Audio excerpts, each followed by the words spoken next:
Untuk acara kita yang pertama, tanpa berlama-lama lagi, kita akan mengundang Bapak Dr. Supriyantoro, spesialis paru Mars, selaku Ketua Umum Indo ACF dan KREKI, untuk memberikan kata pengantar dan pembukaan. Kepada Bapak Supriyantoro, kami persilakan.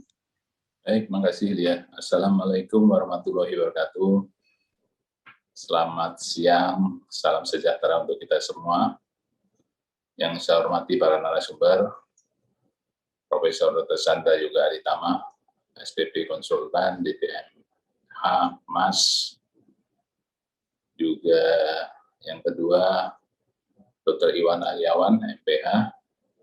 Ini kedua narasumber ini saya pikir sudah beberapa kali ya, Pak Chandra dan Pak Iwan, terima kasih banyak sudah bersedia mengisi di Bibir Covid.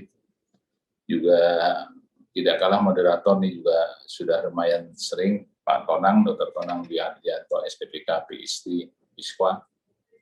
Terima kasih Pak Tonang kehadirannya dari Solo. Juga saya hormati seluruh peserta yang hadir, terdaftar sebenarnya 350 lebih, tetapi kelihatannya baru hadir 92 orang. Moga-moga pelan-pelan semakin bertambah. Pertama-tama tentunya marilah kita panjatkan puji dan syukur kepada Allah Subhanahu wa taala. Alhamdulillah kita sama-sama dalam keadaan sehat dapat hadir pada acara ini yang memang kami kemas Bibir Covid ini, bincang-bincang seputar Covid serial 31. Setiap 2 minggu sekali kita hadir, dan kali ini kita berbicara tentang bagaimana prediksi Covid pasca mudik, arus mudik dan arus balik mudik, dan bagaimana mencegah lonjakannya. Saya pikir juga ada beberapa webinar yang sudah mendengarkan ini, tapi ini bagian dari upaya kita untuk mengajak masyarakat. Karena kita tahu sebagian masyarakat masih belum terlalu disiplin dengan protokol kesehatannya, juga masih belum aware, bahkan yang masih mengherankan masih ada yang mengatakan bahwa COVID itu hanya suatu rekayasa. Sama sekali tidak percaya. Dan kita lihat dari laporan yang ada, walaupun sebetulnya lonjakan itu pun sudah terjadi sebelum Lebaran. Jadi kita juga tidak bisa menyalahkan semata-mata ini karena pasca Lebaran. Tetapi memang tidak bisa dipungkiri bahwa dengan kebijakan pemerintah yang menyetop mudik, tapi kenyataannya yang mencuri-curi cukup banyak, dan petugas juga kewalahan, sehingga berdampak kepada masih adanya lonjakan. Semoga lonjakan ini tidak separah seperti yang terjadi di negara tetangga kita, Malaysia maupun di India. Tetapi apapun itu, kita harus aware, kita waspada. Seberapa tinggi dan seberapa mungkin kita bisa mencegah. Apakah memang T3 sudah sedemikian ketat dilaksanakan setiap daerah, yang kelihatannya ini pun beberapa daerah kurang melakukan T3 dengan ketat, terutama buat mereka yang baru datang dari luar kota. Bahkan juga, mohon maaf, yang masih agak memprihatinkan sebetulnya kemampuan pemeriksaan kita, yang belum ada kenaikan secara bermakna, sehingga berakibat kemampuan kita mendeteksi seberapa tinggi sebaran itu pun sebetulnya tidak mudah. Ditambah lagi adanya mutasi-mutasi yang saya kira nanti akan menjadi diskusi kita bersama. Saya yakin dipimpin Pak Tonang dan dengan narasumber walaupun 2 tapi luar biasa berbobotnya, bisa memberikan pencerahan kepada kita semua, dan terutama kita mengajak masyarakat agar lebih aware lagi dan memelihara lingkungannya agar tidak terjadi klaster-klaster yang sebetulnya tidak diperlukan. Halal bihalal, kemudian ulang tahun, dan seterusnya. Demikian pengantar dari saya kira kita akan menarik diskusi ini. Moga-moga juga partisipasi dari Bapak Ibu kami harapkan untuk lebih menghidupkan, lebih menggali lagi berbagai permasalahan di masyarakat, sehingga kita semua punya komitmen untuk ikut berperan, bukan hanya tugas pemerintah, ini tugas kita bersama untuk berperan serta untuk menghambat atau mengurangi atau bahkan menyetop penyebaran dari virus untuk penyakit COVID ini. Demikian dari saya, sekali lagi terima kasih kepada para narasumber, Pak Tonang moderator, dan seluruh panitia, serta kepada para peserta yang sudah hadir kali ini. Sekian, terima kasih. Billahil taufiq wal hidayah. Wassalamualaikum warahmatullahi wabarakatuh. Waalaikumsalam warahmatullahi wabarakatuh. Terima kasih Bapak Supriantoro atas kata pengantar yang telah disampaikan sekaligus membuka acara kita pada siang hari ini. Baik Bapak Ibu peserta webinar yang berbahagia, kami informasikan bagi Bapak Ibu yang akan mengajukan dapat menuliskan pertanyaan di kolom chat box, dan bagi yang ingin bertanya langsung dapat mengklik tombol raise hand. Panitia akan membantu untuk meng-unmute. Memasuki acara selanjutnya, saya akan memperkenalkan moderator kita pada siang hari ini adalah Dr. Tonang Dwi Ardianto, SPPK, PhD Fisqua. Dr. Tonang Dwi Ardianto, SPPK PhD Fisqua menyelesaikan pendidikan di Fakultas Kedokteran Universitas 11 Maret atau UNS dan melanjutkan gelar Master dan PhD di Tottori University of Japan pada tahun 2006. Saat ini beliau menjabat sebagai Wakil Direktur Rumah Sakit UNS. Beliau juga masih mengajar sebagai dosen di Fakultas Kedokteran dan Pascasarjana UNS, serta beliau punya banyak pengalaman di dunia kesehatan juga di luar negeri seperti Singapura, Thailand, Vietnam, Australia, dan Perancis, Italia, dan Swiss. Untuk itu, tanpa berlama-lama lagi, marilah kita sambut Dr. Tonang Dwi Ardianto untuk memandu acara virtual talk show pada siang hari ini. Selamat siang, Dr. Tonang. Selamat siang, Bu Lia, terima kasih. Assalamualaikum warahmatullahi wabarakatuh. Salam sehat, salam sejahtera. Terima kasih Dr. Priantoro sudah kembali menugaskan kami, mempercayakan untuk memandu acara siang hari ini. Ini bibir COVID yang keberapa ya Bu Lia? Sudah saking banyaknya karena sudah tahun lebih. 31 dok. Ini sudah selalu berlangsung ini selama pandemi ini. Dan kali ini kita akan menghadirkan dua orang yang disebut oleh Dr. Pri sebagai pembicara yang sangat berbobot, memang betul luar biasa. Pertama ada Prof. Chandra Yoga Aditama, SPP Konsultan DTMH MRS, begitu lengkapnya, kalau masih kurang ya Prof ya. Sekarang beliau resminya adalah Direktur Pascasarjana Universitas Yarsi, sama sebagai guru besar FKUI. Terus sebelumnya kita tahu beliau adalah pernah bertugas di WHO untuk misalnya untuk Asia ya Prof ya, Asia Pasifik Prof. Asia Tenggara. Asia Tenggara, ya, mohon izin Prof. Dan sekarang ini beliau selesai dari sana, langsung setiap hari nulis di media massa. Kadang sehari sampai 3 tempat sekaligus, luar biasa sekali produktifnya. Terima kasih Prof. sudah rawuh siang ini. Yang kedua adalah Dr. Iwan Aryawan. Ini Dr. Iwan Aryawan MPH, beliau juga dari FKUI juga, dan pernah bersekolah di University of California untuk bidang epidemiologi, yang diam-diam saya termasuk mengagumi beliau, baik karena penampilan selalu segar, dan kalau memberikan wawasan itu luas begitu. Di samping juga beliau suka bikin foto, inilah studio saya selama pandemi gitu ya. Baik, dua-duanya terima kasih sekali, dan kita langsung nanti memulai. Beberapa poin yang menjadi topik kita adalah prediksi COVID-19 pasca mudik dan libur panjang. Tadi ada pesan sponsor begitu Prof. Dan Dr. Iwan. Jadi ini adalah mudik dan libur panjangnya begitu. Bagaimana kita mencegah lonjakan kasus. Tentu nanti juga akan banyak berkaitan dengan bagaimana soal perkembangan terakhir COVID di dunia maupun di Indonesia. Tentu juga bicara soal bagaimana varian dan mutasi, dan tentu juga soal vaksinasi. Baik, kita mulai lebih dulu, barangkali ada sedikit sebagai pemantik diskusi dari Prof. Chandra, berkenan nanti disampaikan sebelum nanti kita berlanjut ke Dr. Iwan Aryawan. Prof. Chandra, kami persilakan. Ya, terima kasih Pak Tonang. Jadi Dr. Supriantoro dan teman-teman sekalian, juga Pak Iwan, ini moderator kita ini sangat handal begitu ya. saya kebetulan jadi ikut di WhatsApp grup Persi dan analisa beliau itu sangat tajam begitu. Jadi Pak Iwan sebenarnya kita nggak perlu jadi pembicara nih karena moderator sendiri udah bisa jawab semua tentu saja begitu ya. Dan kalau nanti dia nanya sebenarnya jawabannya Pak Tonang sudah tahu semua begitu ya. Dan sangat rajin untuk membahas masalah pertanyaan dari berbagai pihak. Pertanyaan lapangan begitu sehari-hari. Tadi pagi saya kalau nggak salah tadi baca tadi pagi diperiksa positif terus siangnya jadi negatif itu semua ada jawabannya dengan sangat detail oleh Pak Tonang. Itu yang saya mau mulai pertama-tama begitu ya. Terus yang kedua, saya share screen aja 3 slide boleh ya? Daripada saya suruh bicara, share screen aja 3 slide. Mana slide saya tadi?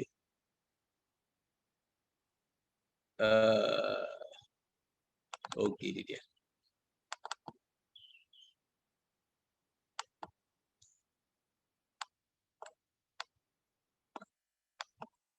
Ya cuma 3 slide saja kok. Jadi ini kan sesuai dengan perintahnya Pak Jenderal, kita ngobrol-ngobrol aja begitu ya.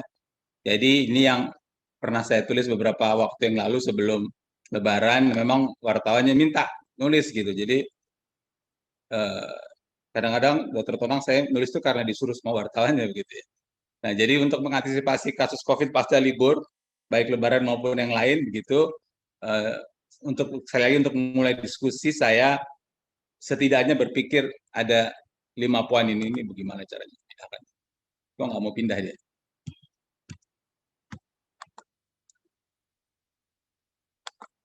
Nggak mau aus gitu. Oke. Yang pertama tentu yang paling benar adalah pencegahan. Bagaimana pencegahannya dilakukan supaya itu tidak terjadi. Sebagian mungkin sudah terjadi soal aturan dan bagaimana implementasinya, boleh apa nggak mudik. Tadi Pak Supriantoro sudah bilang, tapi banyak juga orang yang kemudian berhasil lolos gitu. Tapi itu sudah lewat lah ya. Salah satu aturan yang masih ada sekarang adalah bagaimana untuk mereka yang sudah pulang, sudah datang balik lagi dari mudik, apa yang perlu dilakukan oleh mereka begitu. Apakah memang ada aturannya dan bagaimana implementasinya. Beberapa hari yang lalu saya juga ikut juga dalam pembicaraan salah satu webinar seperti ini. Pertanyaannya adalah konkret saja. Jadi kalau staf kita di rumah begitu, ada ART yang akhirnya mudik dan dia balik, SOP-nya bagaimana? Apa semua mesti di PCR atau bagaimana gitu ya? Nanti Dr. Tonang jago untuk menjawabnya itu soal aturan pencegahan yang paling penting. Tentu untuk itu perlu komunikasi publik dan soal tiga hal terpaksa ini semua sudah tahu lah, ini nggak penting. Yang kedua adalah kesiapan rumah sakit ini sudah banyak dibahas, bagaimana harus ada tenaga yang cukup, ruangan, alat dan obat. Kita ingat India pernah kekurangan oksigen, sistem rujukan semua sudah tahu kita. Saya hanya menambahkan satu soal contingency plan, artinya kalau tengah malam rumah sakit A kekurangan oksigen atau apa begitu, kemana mereka harus berhubungan, apakah sistemnya sudah ada. Ini yang kedua. Ini kenapa nggak mau pindah? Oke, yang ketiga, saya sih usulnya, karena kesiapan rumah sakit sudah banyak sekali dibahas begitu, penting sekali juga kesiapan pelayanan kesehatan primer. Kita tahu puskesmas atau klinik di dekat rumah itu adalah orang yang paling mengenal masyarakat di sekitarnya.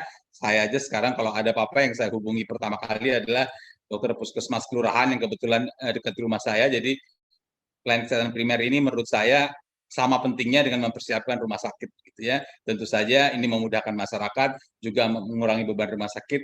Juga ini dia bisa komunikasi setiap hari kalau ada yang harus dikarantina rumah. Jadi ini yang belum banyak dibahas, tapi saya pikir ini penting, nanti mungkin Pak Tonang atau Dr. Iwan bisa membahas lebih lanjut.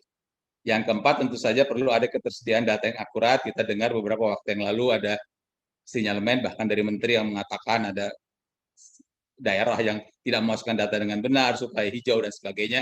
Itu yang mungkin perlu ditanggulangi. Dan yang kelima, ini saya usul nih, Dr. Pri, karena Pak Pri tadi waktu sambutan menyebutkan kita mau mengajak masyarakat dan sebagainya, gitu. Mungkin kita mesti selain kita mengajak masyarakat, kita mesti berdiri sebagai masyarakat. Apalagi saya kan masyarakat tentu saja ya, karena saya sudah pensiun begitu. Jadi harusnya masyarakat itu memiliki program, bukan masyarakat itu ya kalau mau keren ya jangan jadi objek tapi jadi subjek gitu ya. Saya pernah disuruh nulis ini dan saya bilang saya tidak mau disebut PPKM mikro untuk masyarakat, tapi harus bersama-sama masyarakat. Jadi harus masyarakat yang memiliki program. Jadi Kita bukan hanya mengajak, tapi kita adalah bagian dari masyarakat dan apa yang bisa kita lakukan. Itu aja 5 poin pengantar dari saya, Pak Tonang. Terima kasih.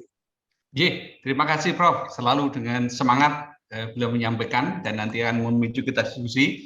Tapi sebelum itu kita coba dari sisi lain, bagaimana pandangan dari Dr. Iwan Aryawan MPH yang biasanya juga akan memaparkan nanti beberapa data-data lapangan yang menarik untuk kita. Dr. Iwan, kami persilahkan. Ya, terima kasih Dr. Tonang. Terima kasih Pak Supriantoro atas kesempatannya. Jadi saya juga akan share screen.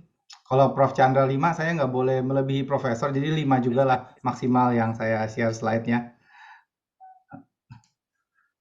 Oke, sebentar.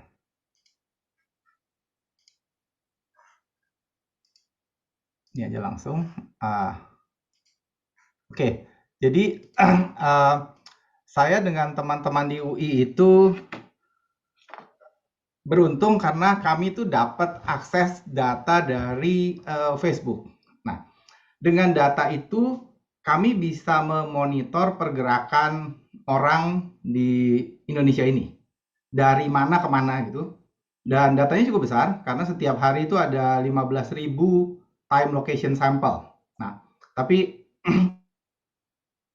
dari identifikasi cuma kami bisa memonitor pergerakan orang di Indonesia ini per hari, bahkan per 8 jam per hari. Nah, jadi ini adalah beberapa analisis yang saya coba perlihatkan. Ini mulai dari 1 April sampai 1 April tahun lalu sampai 28 Mei 2021. Yang bagian atas itu kita lihat pergerakan penduduknya, pergerakan orang. Nah, garis ini adalah pembanding baseline. Ini adalah rata-rata pergerakan penduduk. Jadi titik nolnya adalah rata-rata pergerakan penduduk sebelum pandemi COVID di Indonesia. Nah, kemudian perharinya kita lihat, dan ini yang garis-garis, ada garis-garis merah, ini adalah libur-libur panjang. Ya, liburan panjang di Indonesia ini. Kita selalu lihat kalau ada libur panjang itu pergerakan penduduknya naik. Nih, dari Idul Fitri tahun 2020 selalu nih tiap ada libur panjang naik gitu. Ya wajar gitu. Orang bepergian.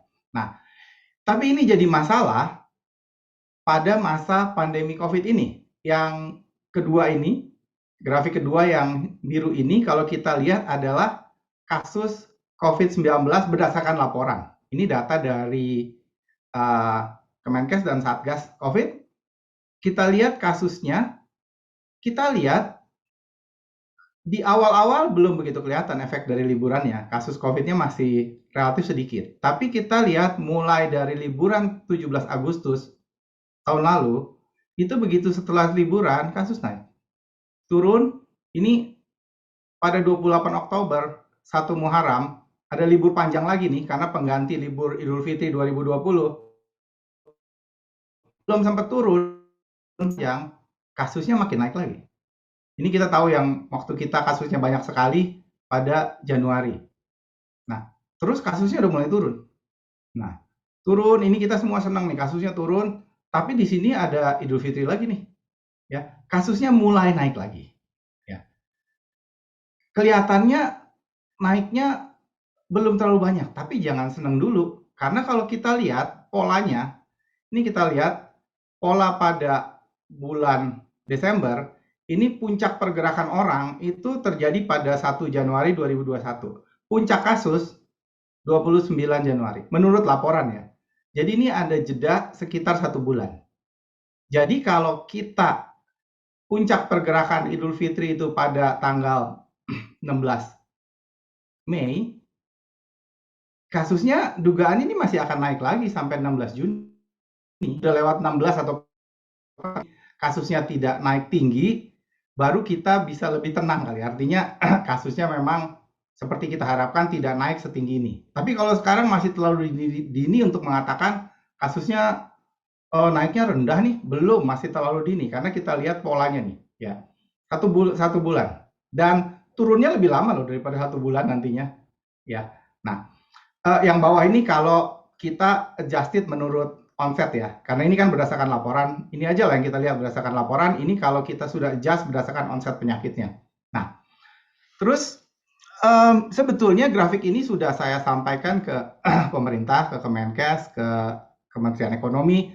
Mereka sudah paham grafik ini gitu sebelum Idul Fitri ini. Nah, memang sudah ada usaha untuk melakukan pembatasan perjalanan.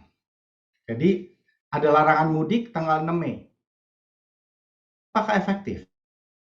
Sama nih, pakai data yang sama, saya lihat untuk Jabodetabek. Yang atas adalah pergerakan penduduk dari Jabodetabek keluar. Betul, saat ada larangan mudik, itu pergerakan penduduk yang keluar Jabodetabek turun jauh. Tapi, jangan cuma lihat yang ini. Karena kalau kita lihat, biasanya itu orang mudik Idul Fitri itu kan 1 minggu sebelum Idul Fitri di sini nih biasanya. Ini mudiknya maju. Jadi sejak tanggal 25 itu sudah mulai mudik nih. Tanggal 20-an kan diumumkan tentang larangan mudik tanggal 6 Mei. Terus tanggal 22 ada pembatasan perjalanan nih. Ya. Nah, tanggal 25 itu sudah mulai mudik naik. Dan ini ingat ini lebih tinggi daripada pergerakan normal sebelum pandemi. Ya, ini naik lagi juga setelah Idul Fitri. Nah, jadi berhasil, cuma kurangnya ini mudiknya masyarakat lebih awal di sini. Nah, kemudian kita lihat lagi nih di Jabodetabek pasca Idul Fitri. Nih, ini Idul Fitri, pasca Idul Fitri ini arus balik. Kelihatan nih, arus baliknya naik di sini. Ya.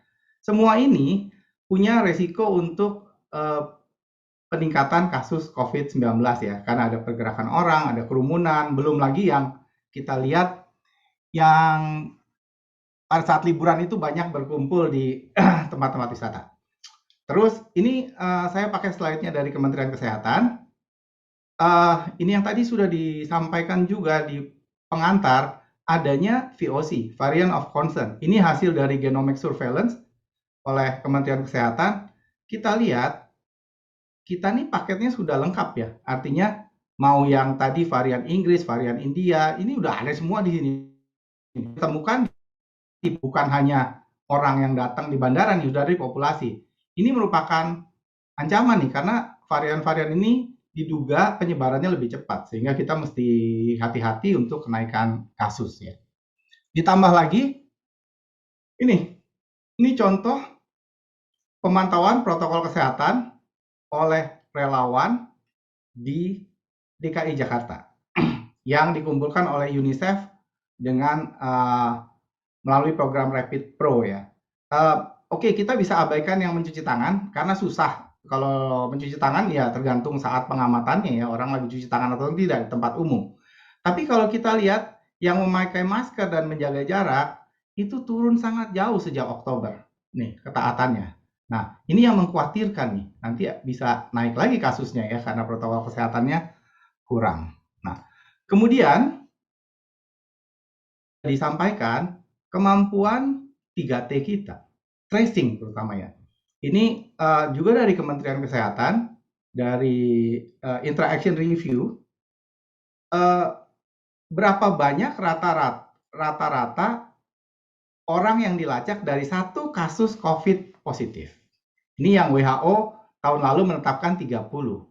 Di kita itu rata-rata masih 4 atau 5 loh. Dan ini sama, ada masalah kelengkapan laporan juga. Kita masih 4 dan 5. Target Kemenkes sendiri 15. Jadi masih jauh dari target. Nah, jadi artinya kita semua potensi untuk kasus naik ini udah ada nih. Sudah ada. Dan tadi seperti saya bilang, belum kelihatan sekarang. Itu akan sekarang ini masih menuju naik sampai pertengahan atau akhir Juni ini. Ya, jadi kita mesti hati-hati. Apa yang dilakukan tadi Prof. Chandra sudah katakan. Sebetulnya protokol kesehatan mesti dilakukan, kemudian tesnya harus diperbanyak, pelacakan harus diperbanyak, vaksinasi, kemudian untuk mencegah kematian tadi pelayanan kesehatan kita dari primer dan sampai dengan rumah sakit itu harus siap. Ya. Jadi itu aja pengantar diskusi dari saya, yang lainnya nanti kita diskusikan. Terima kasih Dr. Tonang.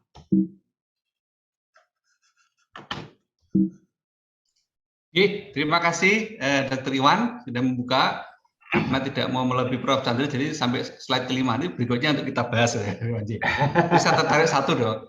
Kalau melihat tadi kan sebetulnya kita tuh kan kadang-kadang kan merasa ada isu soal katanya vaksin diberi apalah gitu untuk menandai pergerakan untuk apa begitu.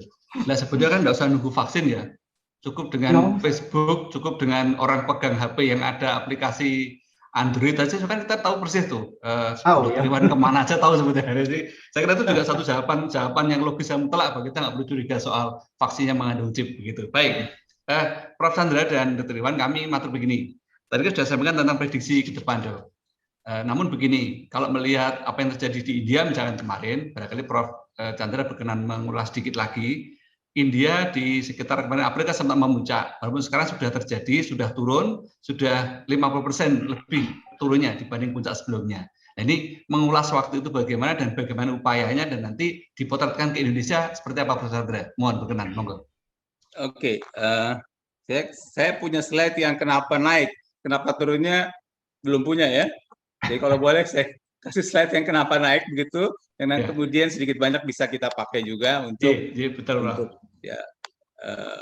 untuk dan kenapa naik ini bukan semata-mata analisa ilmiah yang ini ya, bukan semata-mata analisa ilmiah, tapi juga saya pada waktu itu setiap hari berhubungan dengan teman-teman saya yang masih ada di India, baik yang orang Indonesia maupun orang India itu. Jadi sebelum naik, saya selalu sampaikan bahwa saya di India sampai 16 pertengahan September, pada itu puncak, mereka juga mencapai puncak sebenarnya, 97.000. Dan dia bisa turun jadi 9.000, jadi dia sudah berhasil menurunkan 10 kali lipat. Tadi Pak Iwan menyebutkan bahwa kita pernah tinggi pada bulan Januari, Februari 14 ribuan, ingat saya, sekarang turun sampai 4.000, jadi turunnya sepertiga, India udah berhasil turun 10 kali lipat. Tapi kemudian naik 40 kali lipat, gitu ya. Jadi ini kalau masih orang tidak sepakat begitu, bagaimana kalau kita tidak patuh, ini salah satu contohnya, turun 10 kali lipat, dan kemudian naiknya 40 kali lipat. Walaupun sekarang, seperti Pak Tonang sampaikan, sudah turun lagi dari 400.000 sehari menjadi katakanlah 200.000 sehari, walaupun teman saya hubungi beberapa hari lalu masih cerita soal kematian cukup banyak di sana. Nah, kenapa sih dia naik pada waktu itu begitu ya? Ini sekali lagi dari analisa dan saya ngobrol dengan kenyataan teman-teman begitu ya.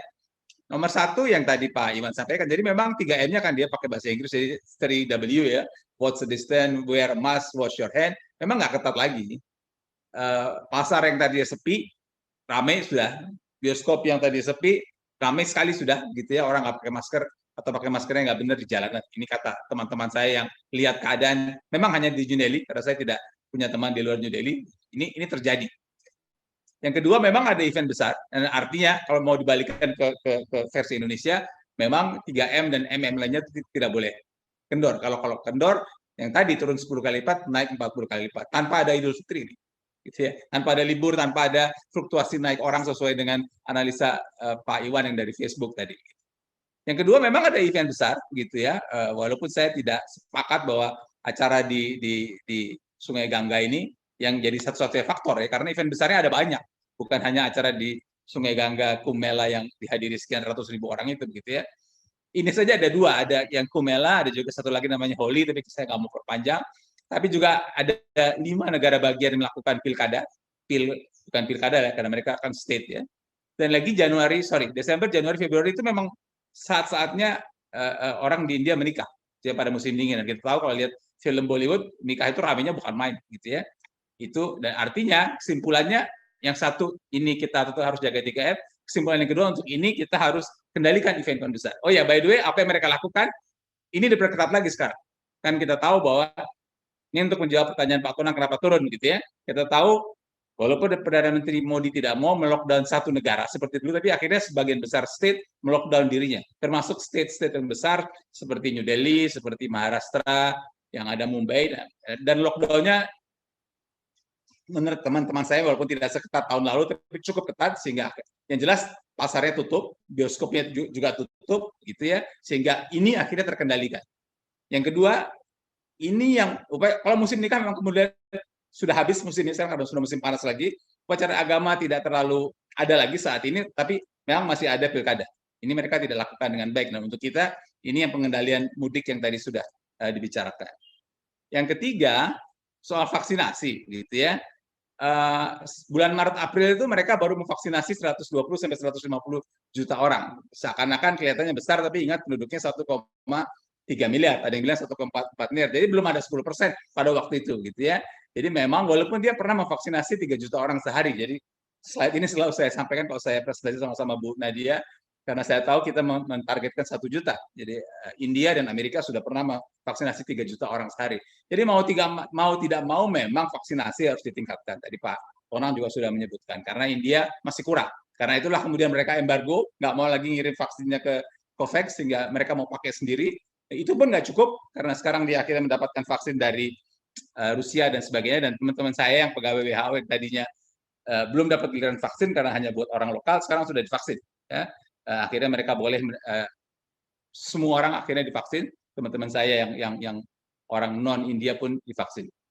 Dan ini yang soal jumlah tes, pada bulan Oktober November dia pernah mentes hampir 1,5 juta orang sebulan, sehari begitu, kemudian dia turun sampai 700-800 ribu. Oh iya, jadi by the way kalau untuk vaksinasi, apa yang mereka lakukan, mereka meningkatkan vaksinasi habis-habisan saat ini secara lebih mudah begitu. Tes yang tadi dia turun juga dia naikkan lagi, balik lagi ke angka lebih dari 1 juta. Saya tidak tahu angka terakhir berapa. Ini juga yang harus dilakukan di Indonesia, dan ini juga yang mereka lakukan sehingga akhirnya mereka bisa kendalikan angkanya turun seperti itu. Kalau soal mutasi kita sudah tahu apa yang terjadi di India. Mereka punya semua jenis mutasi yang ada 1, 2, 3 plus mutasi versi dia sendiri ya. Kita masih dapat yang merah aja, yang hitam belum gitu. India sudah punya semua. Memang kelihatannya seperti jelek, tapi di sisi lain ini menunjukkan bahwa dia punya pemeriksaan whole genome sequencing cukup masif begitu, sehingga mereka bisa ketemu berbagai varian, baik VOC-nya WHO maupun yang khusus dari India yang belakangan sebagian ini sudah jadi VOC juga yang WHO beri nama sebagai Delta. Jadi itulah 5 hal yang 5 lagi Pak Tonang yang menjadi penyebab, dan nampaknya sebagian dari 5 hal ini yang dilakukan oleh pemerintah India sehingga angkanya bisa turun lagi, menangani 5 hal ini. Plus memang terus terang saja ada political pressure yang sangat kuat pada pemerintah pusat dan pemerintah daerahnya. Begitu Pak Tonang, makasih. Jadi, terima kasih Prof. Terakhir kalau data yang kita dapatkan memang angka tes mereka sekarang sudah 2 juta lebih Prof per hari. Positivitas masih 8, sekian persen. Kasus barunya rata-rata 7 hari terakhir sekitar 170 ribuan. Nah, dari sisi Prof Janto sudah, sekarang mohon dari sisi Dr. Iwan berkenan menganalisis soal India ini dan tadi turunnya dan bagaimana kita bisa memoderate untuk kita, Prof. Dr. Iwan, monggo, silakan. Iya, jadi kalau kita lihat kan India itu pernah turun terus seperti yang Prof Chandra katakan, terus naik lagi. Dan sebetulnya analisis kenapa naik lagi itu sudah banyak yang melakukan ya. Dan tadi juga Prof Chandra sudah mengatakan itu sayangnya kondisinya tuh mirip dengan kita pada saat liburan Idul Fitri kemarin ya. Jadi kan kita lihat ada kerumunan orang, ada pergerakan penduduk, kemudian disertai ketaatan terhadap protokol kesehatan yang kurang gitu. Kemudian cakupan imunisasinya relatif masih rendah. Meskipun tadi angkanya udah banyak, tapi dibanding penduduk India kan masih rendah. Di kita juga kita tahu masih rendah juga cakupan imunisasinya. Saya nggak tahu untuk tracingnya di India ya, tapi kalau kita kan kita tahu tadi tracing kita masih rendah gitu ya. Jadi kita punya potensi untuk naik, yang kita tidak harapkan sih bisa naik tinggi gitu. Nah itu yang menyebabkan yang di India naik, sebetulnya semua potensi untuk menyebabkan kasus naik di Indonesia juga ada. Itu yang kita khawatirkan. Nah, turunnya sebetulnya kalau turun itu kita bisa lihat ya, kalau saya mengamati pergerakan penduduk, kita bisa lihat bahwa kalau pergerakan penduduknya turun, kerumunannya turun, itu kasusnya juga akan turun, meskipun itu dampaknya lebih lambat dari naiknya tuh lebih gampang, cepat gitu, turunnya lebih lambat. Itu yang kita mesti hati-hati. Itu adalah bukti secara kuantitatif bahwa memang kerumunan, pergerakan orang itu akan berpengaruh terhadap ini ya, naik turunnya kasus COVID ini gitu ya. Nah, itu sih yang saya bisa lihat dari tadi Dr. Tonang yang di India maupun di Indonesia. Baik dokter, tadi saya menyinggung soal tracing. Tracing kan disebutkan kalau kemarin kan WHO sempat 30 dan tahun ini Kemkes menyebut 15. Apakah memang ini memiliki signifikansi yang besar betul terhadap temuan kasus baru maupun transmisinya, dokter? Kok menjadi perhatian betul yang soal tracing ini, dok? Iya, menurut saya itu akan sangat besar efeknya. Jadi ada satu penelitian dan pemodelan yang dipublikasi yang menghitung efek dari tracing gitu ya. Dan ternyata itu tracing ini efeknya sangat besar dalam menurunkan kasus jika segera dilakukan. Jadi di penelitian itu memperlihatkan bahwa kalau tracing sudah lebih dari 3 hari, itu udah nggak ada artinya. Udah nggak ada artinya. Tracing itu harus cepat, harus paling bagus itu 24 jam sejak kasus COVID positif itu ditemukan, sejak hasil lab maksudnya ya. Sejak labnya positif, itu dalam 24 jam harusnya sudah di tracing. Kalau udah 3 hari seminggu itu ada penelitian, ada modeling memperlihatkan itu percuma, nggak ada gunanya. Itu harus cepat. Kemudian tadi, tracing itu juga kalau dilakukan pada kontak erat, kita nggak bicara semua kontak nih. Kontak erat dilakukan tracing itu akan sangat besar efeknya dalam menurunkan kasus. Sebetulnya dari tetangga kita dari Australia yang tracingnya begitu bagus ya, itu kan kalau ada kasus tracingnya mereka banyak sekali dan segera turun gitu. Meskipun ya nanti akan banyak orang juga protes ke saya, itu kan beda, negara kaya sama kita kan nggak segitu kayanya gitu seperti Australia untuk melakukan tracing segitu banyak. Tapi dari bukti yang ada itu memperlihatkan tracing itu sangat penting dan di kita ini masih jauh gitu dari target yang kita inginkan gitu. Ya, betul memang. Seperti Australia kan sempat ada pertandingan tenis, awalnya yang boleh nonton, berikutnya ketemu kasus 3 langsung nggak boleh nonton lagi. Saking dinamisnya sekali di sana. Baik, terima kasih. Kami beralih sebentar ke Prof. Chandra. Prof, ini dalam hal mutasi, Prof, setelah kemarin dilakukan perubahan istilah ya untuk barangkali untuk mengurangi sensitivitas mungkin begitu ke daerah atau kewilayahan kan diganti menjadi alfa, beta begitu. Terus tadi misalkan di India jadi delta, kalau yang di UK jadi alfa misalkan demikian. Nah, arah ke depannya, apakah betul bahwa kalau mutasi ini terus berlangsung justru sebetulnya juga menandai bahwa virus ini sudah mulai tertekan untuk nanti menuju ke titik di mana justru keganasannya akan berkurang, Prof. Apakah betul demikian, Prof? Masih mute, Prof. Mikrofonnya, Prof. Ya, sebelum sampai apakah geganasan berkurang, saya ingin sampaikan sedikit tentang penamaan sesuatu penyakit atau virus mutasi dalam hal ini begitu ya. Dari dulu sebenarnya sudah banyak diprotes itu. Kita ingat dulu si H1N1 itu pernah dikasih nama flu Meksiko begitu, kemudian diprotes akhirnya berubah jadi flu H1N1. Cuma jujur aja, kadang-kadang juga WHO-nya nggak konsekuen karena ada MERS sampai sekarang. Middle East Respiratory Syndrome itu jelas-jelas menyebutkan nama daerah begitu ya. Dan untuk yang lain sengaja diubah tapi sebagian tidak diubah. Jadi saya kira ini ya itu bagian dari global health diplomasi lah.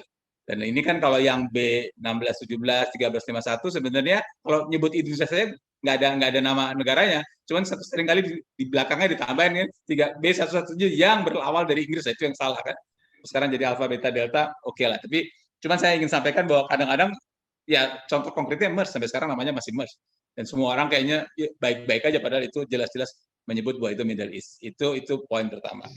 Poin kedua soal mutasi ini pada waktu awal-awal kan orang berpendapat begitu, bukan berpendapat. Oh ya, sebelum saya lupa soal yang tadi tracing. Bahwa tracing itu penting segala macam. Sekarang kan namanya keren tracing ya. Sejak belum ada COVID, kita sudah melakukan penyelidikan epidemiologi. Kalau ada kasus diare, kayak kasus apapun di desa manapun, semua kontaknya diperiksa. Jadi sebenarnya bukan barang baru benar begitu ya. Sudah dilakukan oleh semua petugas kesehatan di lapangan, itu sudah dilakukan. Ya kalau ada diare di mana, pasti sekitarnya diperiksa. Atau kalau ada quote-unquote penyakit aneh seperti apa, tiba-tiba ada orang demam, gatal, maka orangnya diambil semua sekitarnya diperiksa, daerahnya itu sebenarnya sudah kita lakukan gitu ya. Cuman sekarang namanya jadi keren, jadi tracing, kemudian orang segala macam hal, padahal itu adalah prinsip dasar penanggulangan wabah, katakanlah begitu. Atau ya kalau bahasa Indonesia penanggulangan KLB. Jadi memang itu harus dilakukan. Itu hal yang hal yang wajar dan harus terus dilakukan.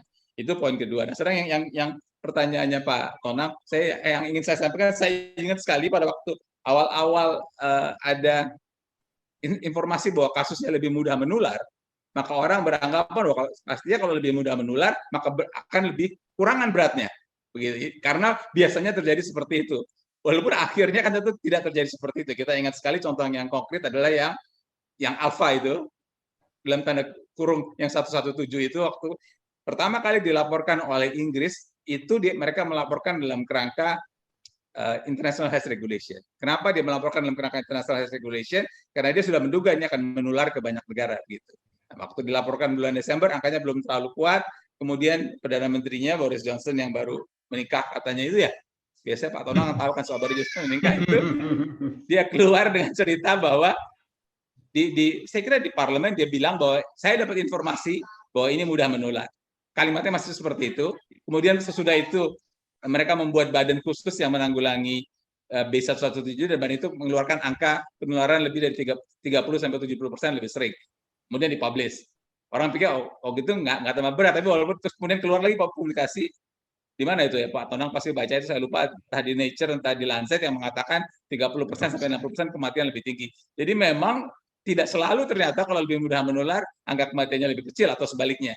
Jadi yang ingin saya sampaikan Pak Tonang, nampaknya kita sudah punya banyak pola selama ini, tapi kita harus jujur mengakui bukan tidak mungkin ada perubahan-perubahan yang terjadi pada COVID-19 ini. Karena Pak Tonang tadi disebut dari Solo, maka barangkali ojo kagetan itu perlu ya.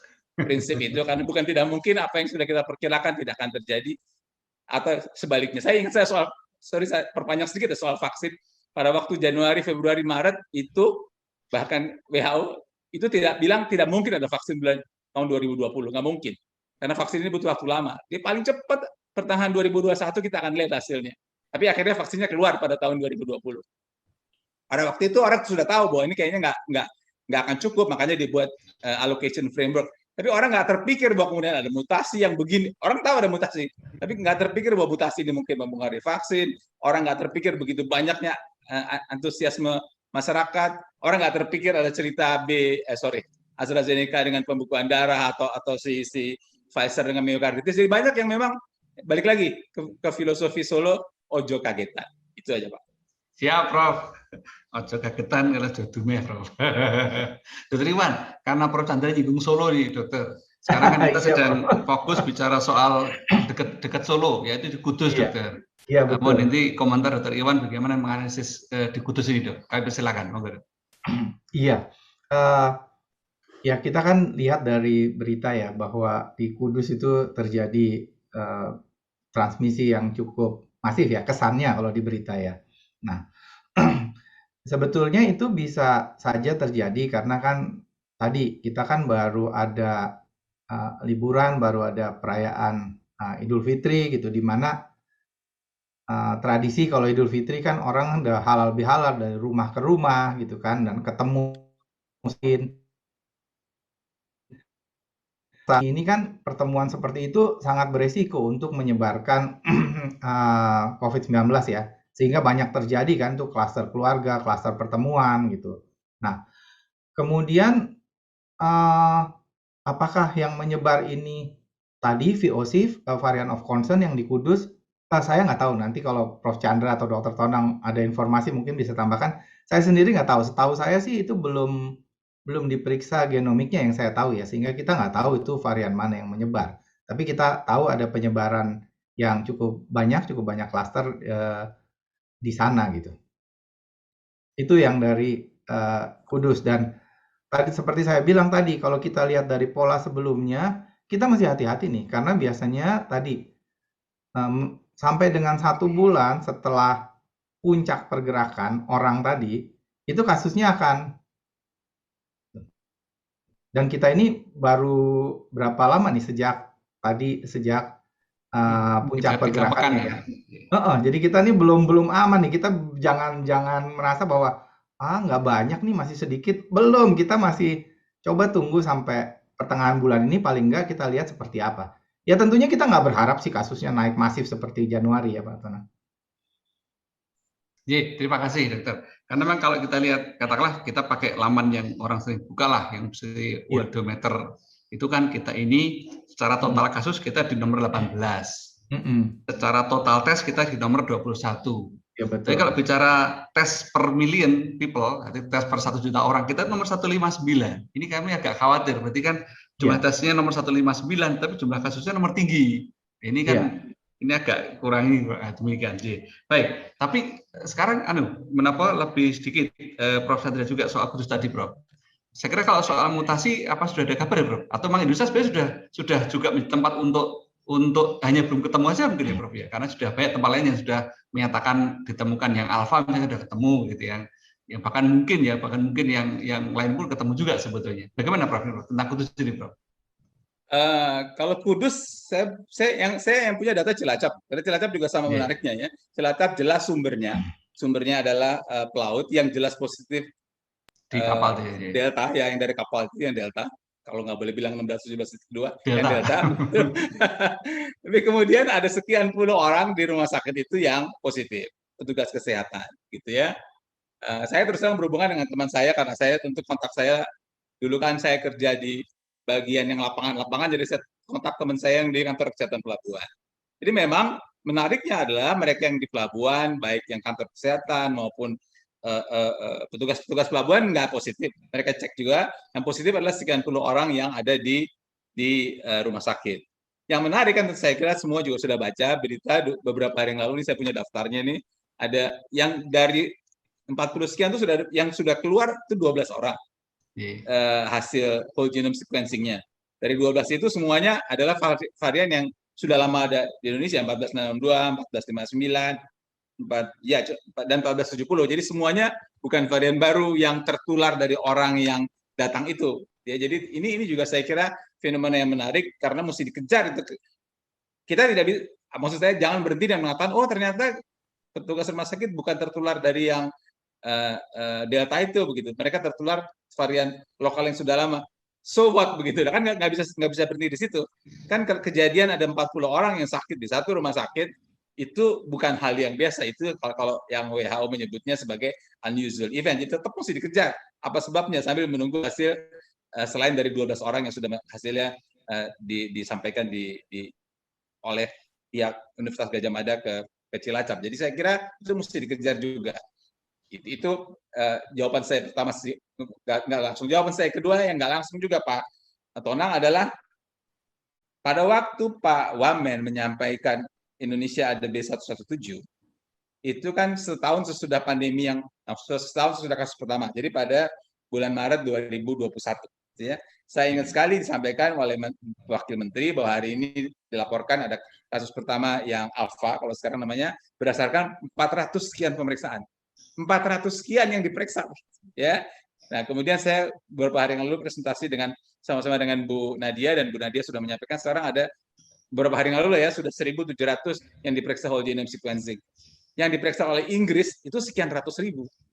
Jadi kalau memang naik dari 400 jadi 1.700, saya juga besok akan ada rapat dengan teman-teman untuk ikut tentang hal ini. Tapi memang setuju sekali dengan yang disampaikan Dr. Tonang dan juga Pak Iwan bahwa jumlahnya mestinya diperbanyak. Kalau jumlahnya diperbanyak, maka kita jadi tahu apa yang sebenarnya terjadi. Bukan hanya soal VOC yang 4 yang dari luar itu, tapi apakah ada potensi kemungkinan varian baru, quote and quote ya, dari Indonesia itu memang harus dikejar dengan melakukan whole genome sequencing yang cukup luas, dan tentu tidak perlu pada semua orang, karena kalau semua kontak di whole genome sequencing memang tidak akan mungkin. Jadi, tapi kalau ada unusual event, itu memang kandidat untuk diperiksa menjadi lebih besar begitu. Jadi akan sangat baik kalau potensi kita memeriksa whole genome sequencing ini bisa terus ditingkatkan. Pada waktu saya bicara dengan teman-teman di Cilacap soal 16-17.2 ini, mereka sudah bertanya juga, kok yang di Samarinda kok titik 1 ya? Apa bedanya begitu kan? Nah, jadi itu kan menunjukkan bahwa memang kalau kita berpikir dari orang luar saja, dia membawa macam-macam, ya bukan tidak mungkin. Dari 54 yang dilaporkan, yang disampaikan Menteri Kesehatan, saya nggak ingat, Pak Tonang tentu ingat ada berapa orang yang memang sudah transmisi, artinya nggak pernah keluar negeri, jadi penularannya sudah di dalam negeri. Nah, itu kan bisa dikejar lebih lanjut, dan kita tahu bahwa yang dikejar paling tidak 2 layer. Pertama yang kontak, dan kemudian yang kontak dari yang kontak. Jadi setuju bahwa memang jumlah pemeriksaan itu memang harus terus ditingkatkan. Tadi yang nomor 151 itu buat PCR tentu saja, tapi juga saya nggak punya datanya. Saya nggak tahu ada apa nggak di odometer yang soal whole genome sequencing kita urutan keberapa, tapi saya ingat persis bahwa tadinya 400, beberapa yang lalu jadi 1.700, dan Inggris itu ratusan ribu. Dan seperti juga Pak Iwan katakan, orang akan protes, Inggris kan lain. Ya oke lah, tapi kalau 1.000 dibandingkan sekian ratus ribu kan, ya kalau bahasa Inggrisnya ngono yang ngono, ojo ngono gitu. Terima kasih Bro. Langsung Bro, sebelum nanti kita masuk di paruh, di mana mungkin ada peserta yang mau tanya langsung kepada kedua penjenengan. Apakah Kudus itu perlu dilakukan lockdown? Mohon pendapatnya Dr. Iwan.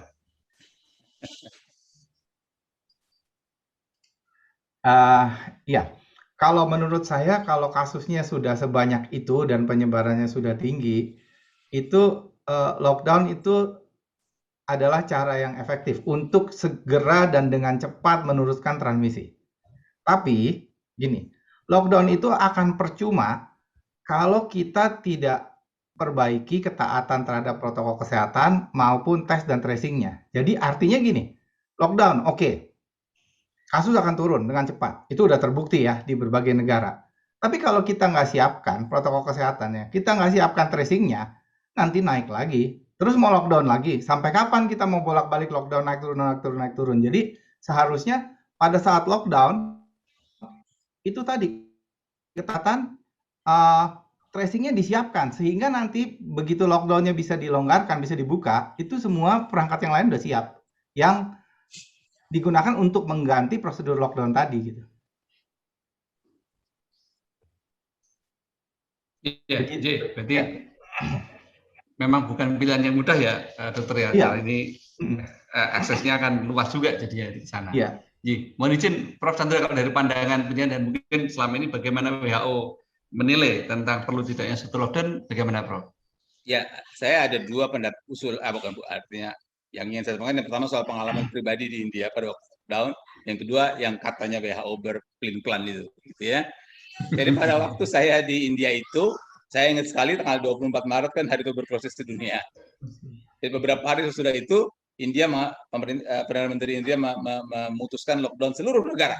1,3 miliar orang lockdown semua, dan katanya itu salah satu lockdown yang terbesar di dunia karena di lockdown seluruh negara. Kalau Bapak Ibu pernah ke India, tentu tahu bahwa India itu penuh orang di mana-mana begitu ya, dan relatif juga tidak terlalu teratur begitu. Jadi pada waktu lockdown diberlakukan, saya tadinya agak pesimis begitu. Mana mungkin orang yang sebanyak ini di jalan, di pasar, kok bisa lockdown gitu ya. Tapi saya ingat sekali ini agak frustrasi pribadi. Supir saya bilang, kalau mau pemerintah mau pakai tentara bisa, itu semua juga bisa. Gitu. Tapi ternyata memang benar gitu, lockdown itu diberlakukan. Yang kita lihat, saya tahu yang Bapak Ibu lihat di sini kan orang tentara mukul pakai rotan, polisi mukul pakai rotan yang naik motor itu kan ya, sehingga orang jadi takut. Terus terang saya nggak pernah lihat ini pukul pakai rotan, tapi yang saya tahu persis di sekitar rumah saya memang sepi, betul-betul sepi gitu. Saya setiap pagi mau biasanya jalan keliling rumah, keliling kompleks, nggak berani. Lama-lama saya nggak tahan, saya jalan juga, tapi saya bawa kantong plastik kosong.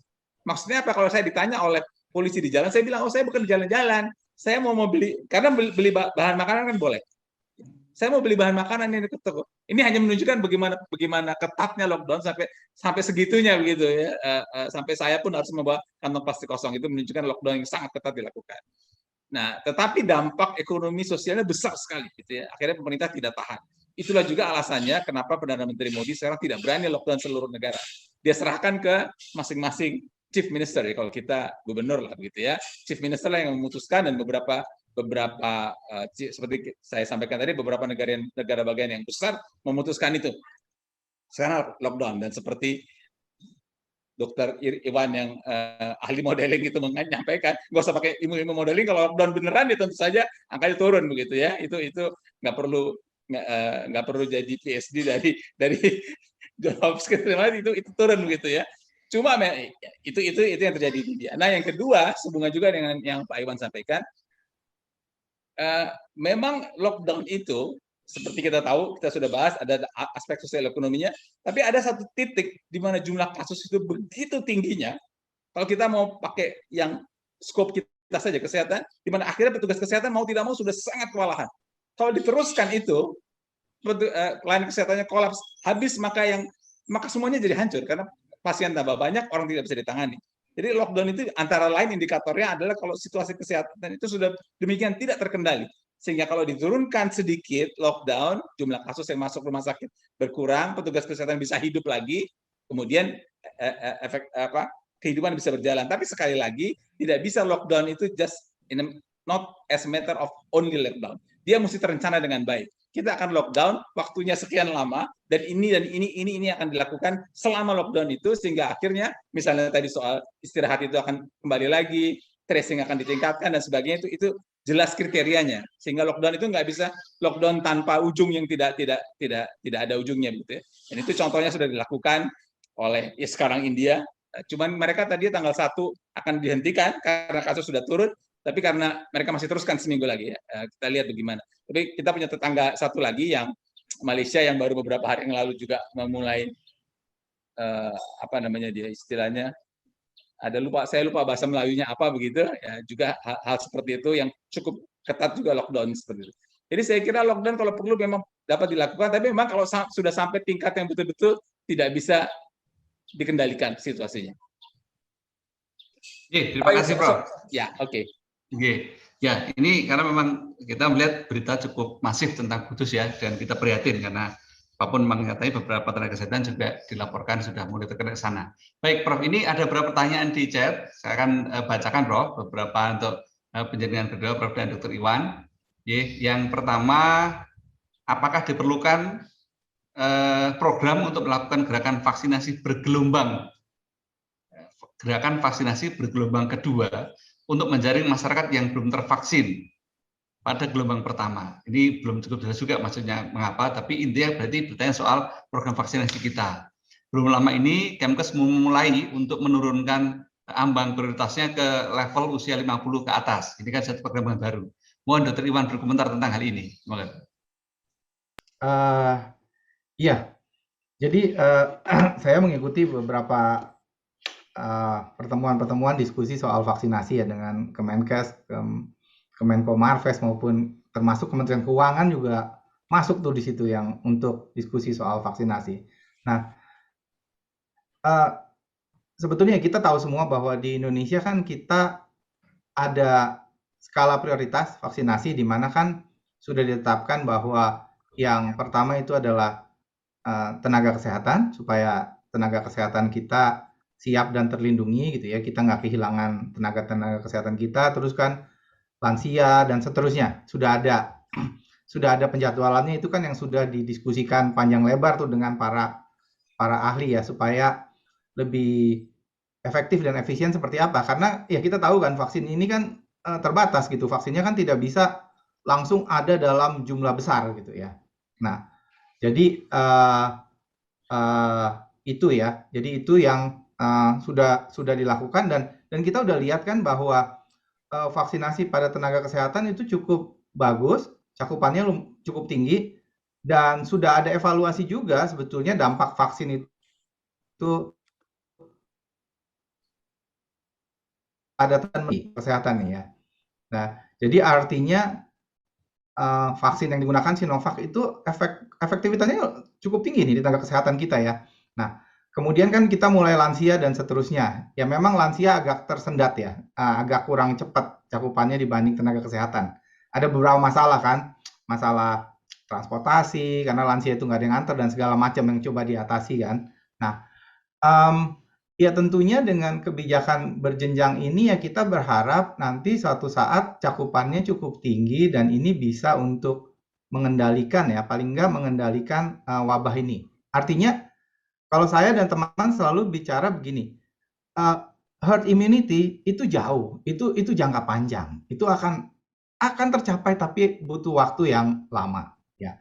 Jadi target kita yang paling dekat itu adalah bagaimana supaya wabah ini terkendali, itu adalah kasusnya terus turun, masih ada ya, dan itu turunnya karena vaksinasi plus tadi protokol kesehatan dan tes lacak isolasi. Artinya 3-3 harus dilakukan, wabahnya terkendali, ekonomi bisa berjalan gitu ya. Kalau herd immunity kan kita membayangkan suatu kondisi di mana kita sudah bebas, kita bisa bebas seperti sebelum ada wabah ini dan COVID-nya bisa dikendalikan. Itu ya mungkin bisa cuma lama gitu. Tapi target kita yang terkendali tadi, dan itu harus dilakukan dengan tadi vaksinasi plus yang lain, tidak bisa hanya dengan vaksinasi aja gitu. Dr. Iwan, Ya. kapan itu kan di sekitar bulan Februari atau Maret ya kan sempat ada berita bahwa sempat ada suatu analisis waktu itu dari sebuah kementerian bahwa kalau kita bisa ada harapan untuk bisa bebas itu di 17 Agustus 2021 begitu waktu itu ya. Dan kebetulan yang dibawa itu analisis dari FKM UI dengan suatu beberapa asumsi dan beberapa indikator, maka kalau itu terpenuhi akan bisa mencapai istilahnya itu sebenarnya di sana adalah mencapai sekitar 39,sekian% gitu ya cakupannya gitu. Jadi barangkali mohon dijelaskan Dokter biar tidak salah paham karena kadang-kadang orang mengira Agustus bebas COVID gitu. Ini mohon izin, monggo silakan Dokter. Iya betul Dokter Tonang. Itu saya dan teman-teman tuh pernah ditanya 2 kali. Pertama kali ditanya gini dari pihak pemerintah, dari Bappenas waktu itu. Jadi kapan sih wabah ini bisa terkendali dengan program vaksinasi? Ya saya biasanya balik tanya, maunya kapan? Karena ya maunya kapan? Mau 17 Agustus kah? Mau Oktober kah? Nanti kita bisa hitung balik. Oke, kalau tercapai 17 Agustus, artinya beberapa kondisi harus terjadi. Seperti misalnya ya waktu itu kami katakan harus segera vaksinasi di masyarakat umum. Di Maret harus mulai di masyarakat umum. Kemudian cakupan vaksinasinya kalau mau Agustus itu harus paling tidak 1,5 juta suntikan vaksin per hari. Akan tercapai Agustus. Tapi itu kan syaratnya. Kalau syarat itu tidak tercapai, ya nggak bisa 17 Agustus. Nah, kita udah lihat sekarang syarat pertama, vaksinasi di populasi umum mulai Maret. Udah enggak, sekarang kita belum selesai dengan lansia kan. Itu udah nggak tercapai. Kemudian penyuntikannya 1,5 juta suntikan vaksin per hari.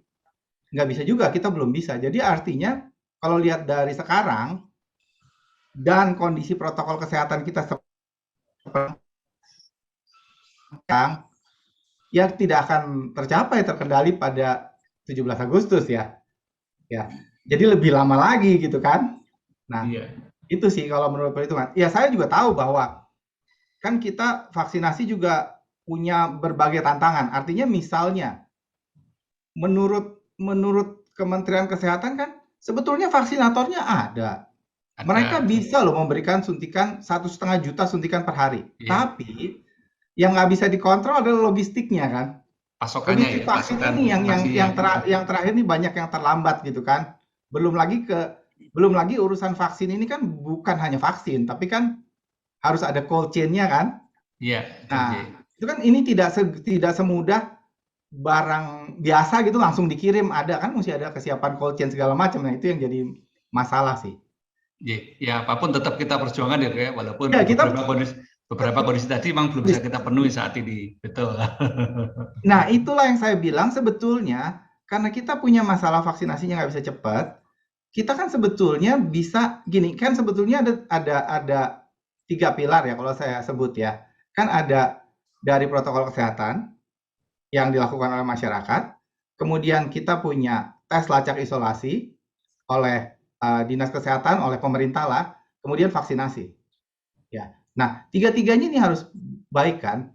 Kita tadinya mau ngejar di vaksinasi ini susah, kita ada masalah logistik dan segala macam. Kita yang 2 ini juga belum baik kok. Kalau 2 ini kita bisa kejar, kan ini bisa untuk kompensasi yang vaksinasi yang menutup kekurangan itu. Gitu. Terima kasih dokter. Prof. Chandra, mohon komentar Prof tentang vaksinasi sejauh ini dan bagaimana ini ke depan kita bisa memitigasi, Prof. Ya, yang pertama yang terakhir dulu pada saya kira pertengahan 2020 Eropa itu turun angka. Waktu itu vaksin belum ada, gitu ya. Betul. Jadi bisa ditekan. Cuman sayangnya menjelang summer dia naik lagi, begitu. Balik lagi karena protokol tidak diikuti. Tapi itu kan Eropa kan beda lah kayak. Tadi saya udah kasih contoh konkret pada saat saya di India itu 97.000 pasien per hari kasus baru. Dan September bandara ya, Prof, ya? ditutup, ya Iya. bandara ditutup, saya hampir nggak bisa pulang. Jadi saya pulang tuh pakai charter flight. Ini juga perlu diklarifikasi, Dr. Tona. Charter flight itu bukan berarti bahwa saya mencarter pesawat segitu-gitunya amat begitu ya. Pensiunan WHO nggak segitu-gitunya amat loh ya. Tapi karena pesawat reguler tidak ada, maka memang pesawat yang ada adalah quote and quote namanya charter flight. Jadi saya bisa pulang dengan charter flight seperti itu waktu itu. Nah, dari 97.000 itu turun jadi 9.000 pada bulan Januari, Februari. Tidak ada vaksin. 8 Februari, Prof, tinggal 9.000. Ya. Vaksin, mereka baru mulai vaksin tanggal sekian belas Januari. Jadi ekspor kali itu bukan karena vaksin dan bukan negara Eropa. Negara India yang juga situasinya kurang lebih sama dengan kita. Jadi memang vaksin tentu saja sangat penting, tapi sudah terbukti di banyak negara bahwa penurunan dapat terjadi. Terbukti di Eropa, terbukti di New Zealand, barangkali juga terbukti di Cina, begitu di Wuhan dan sebagainya. Sebelum cerita ada vaksin, angka itu bisa turun. Jadi memang kalau test and trace itu dikerjakan secara maksimal, bukan hanya optimal, maka kasus bisa dikendalikan sebenarnya begitu. Tentu kalau ada vaksinasi itu lebih bagus lagi. Itu jawaban saya yang pertama. Jawaban saya yang kedua sebenarnya sudah hampir sama dengan yang disampaikan oleh Pak Iwan tadi. Saya ingat pada waktu akhir-akhir saya mau umurnya 65 itu September itu kan, Agustus itu kita rapat itu tentang bagaimana ini allocation framework buat vaksin COVID-19 yang kalau nanti ada gitu ya.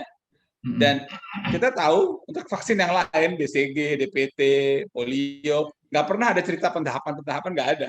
Pokoknya semua anak dikasih vaksin, siapa yang butuh vaksin dikasih vaksin gitu.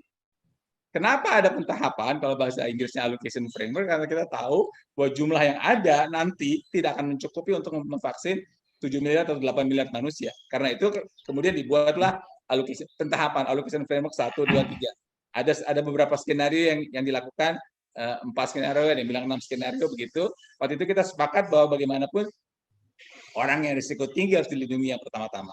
Siapa risiko tinggi? Lansia risiko tinggi, komorbid risiko tinggi, petugas kesehatan risiko tinggi. Ini contoh konkret, bukan contoh konkret. Itu diskusi yang waktu itu berkembang. Nah, dari 3 ini, kenapa akhirnya petugas kesehatan yang dipilih? Karena petugas kesehatan selain dia risiko tinggi, kita perlu lindungi petugas kesehatan ini supaya mereka bisa menolong orang. Karena itulah makanya targetnya paling tidak semua negara bisa melindungi petugas kesehatannya. Terus setelah itu ke lansia dan komorbid, kemudian seterusnya begitu. Jadi memang tahapan itu pada kenyataannya harus dilakukan karena jumlah vaksin tidak mencukupi.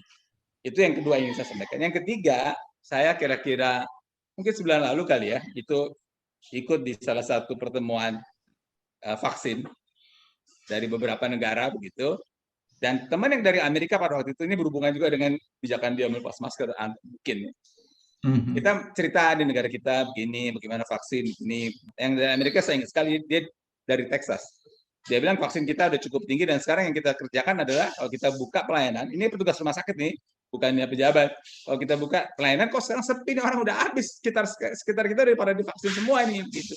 Jadi mereka mengharapkan antara lain kebijakan lepas masker itu selain nanti banyak aspek lain, salah satu kebijakannya itu insentif sehingga orang sadar, oh kalau gitu menambah motivasi untuk kemudian orang mau divaksin. Jadi memang Amerika tidak ada masalah tentang ketersediaan vaksin ya, justru dia adalah sebagian dari sedikit negara yang disebut bahwa sebagian vaksin habis di negara-negara maju antara lain Amerika. Jadi masalah itu tidak ada, tetapi memang motivasi hal yang penting. Jadi saya kira ini faktornya. Jadi memang ada pentahapan, tentu ada cerita motivasi, tapi test and trace ini harus dilakukan secara maksimal.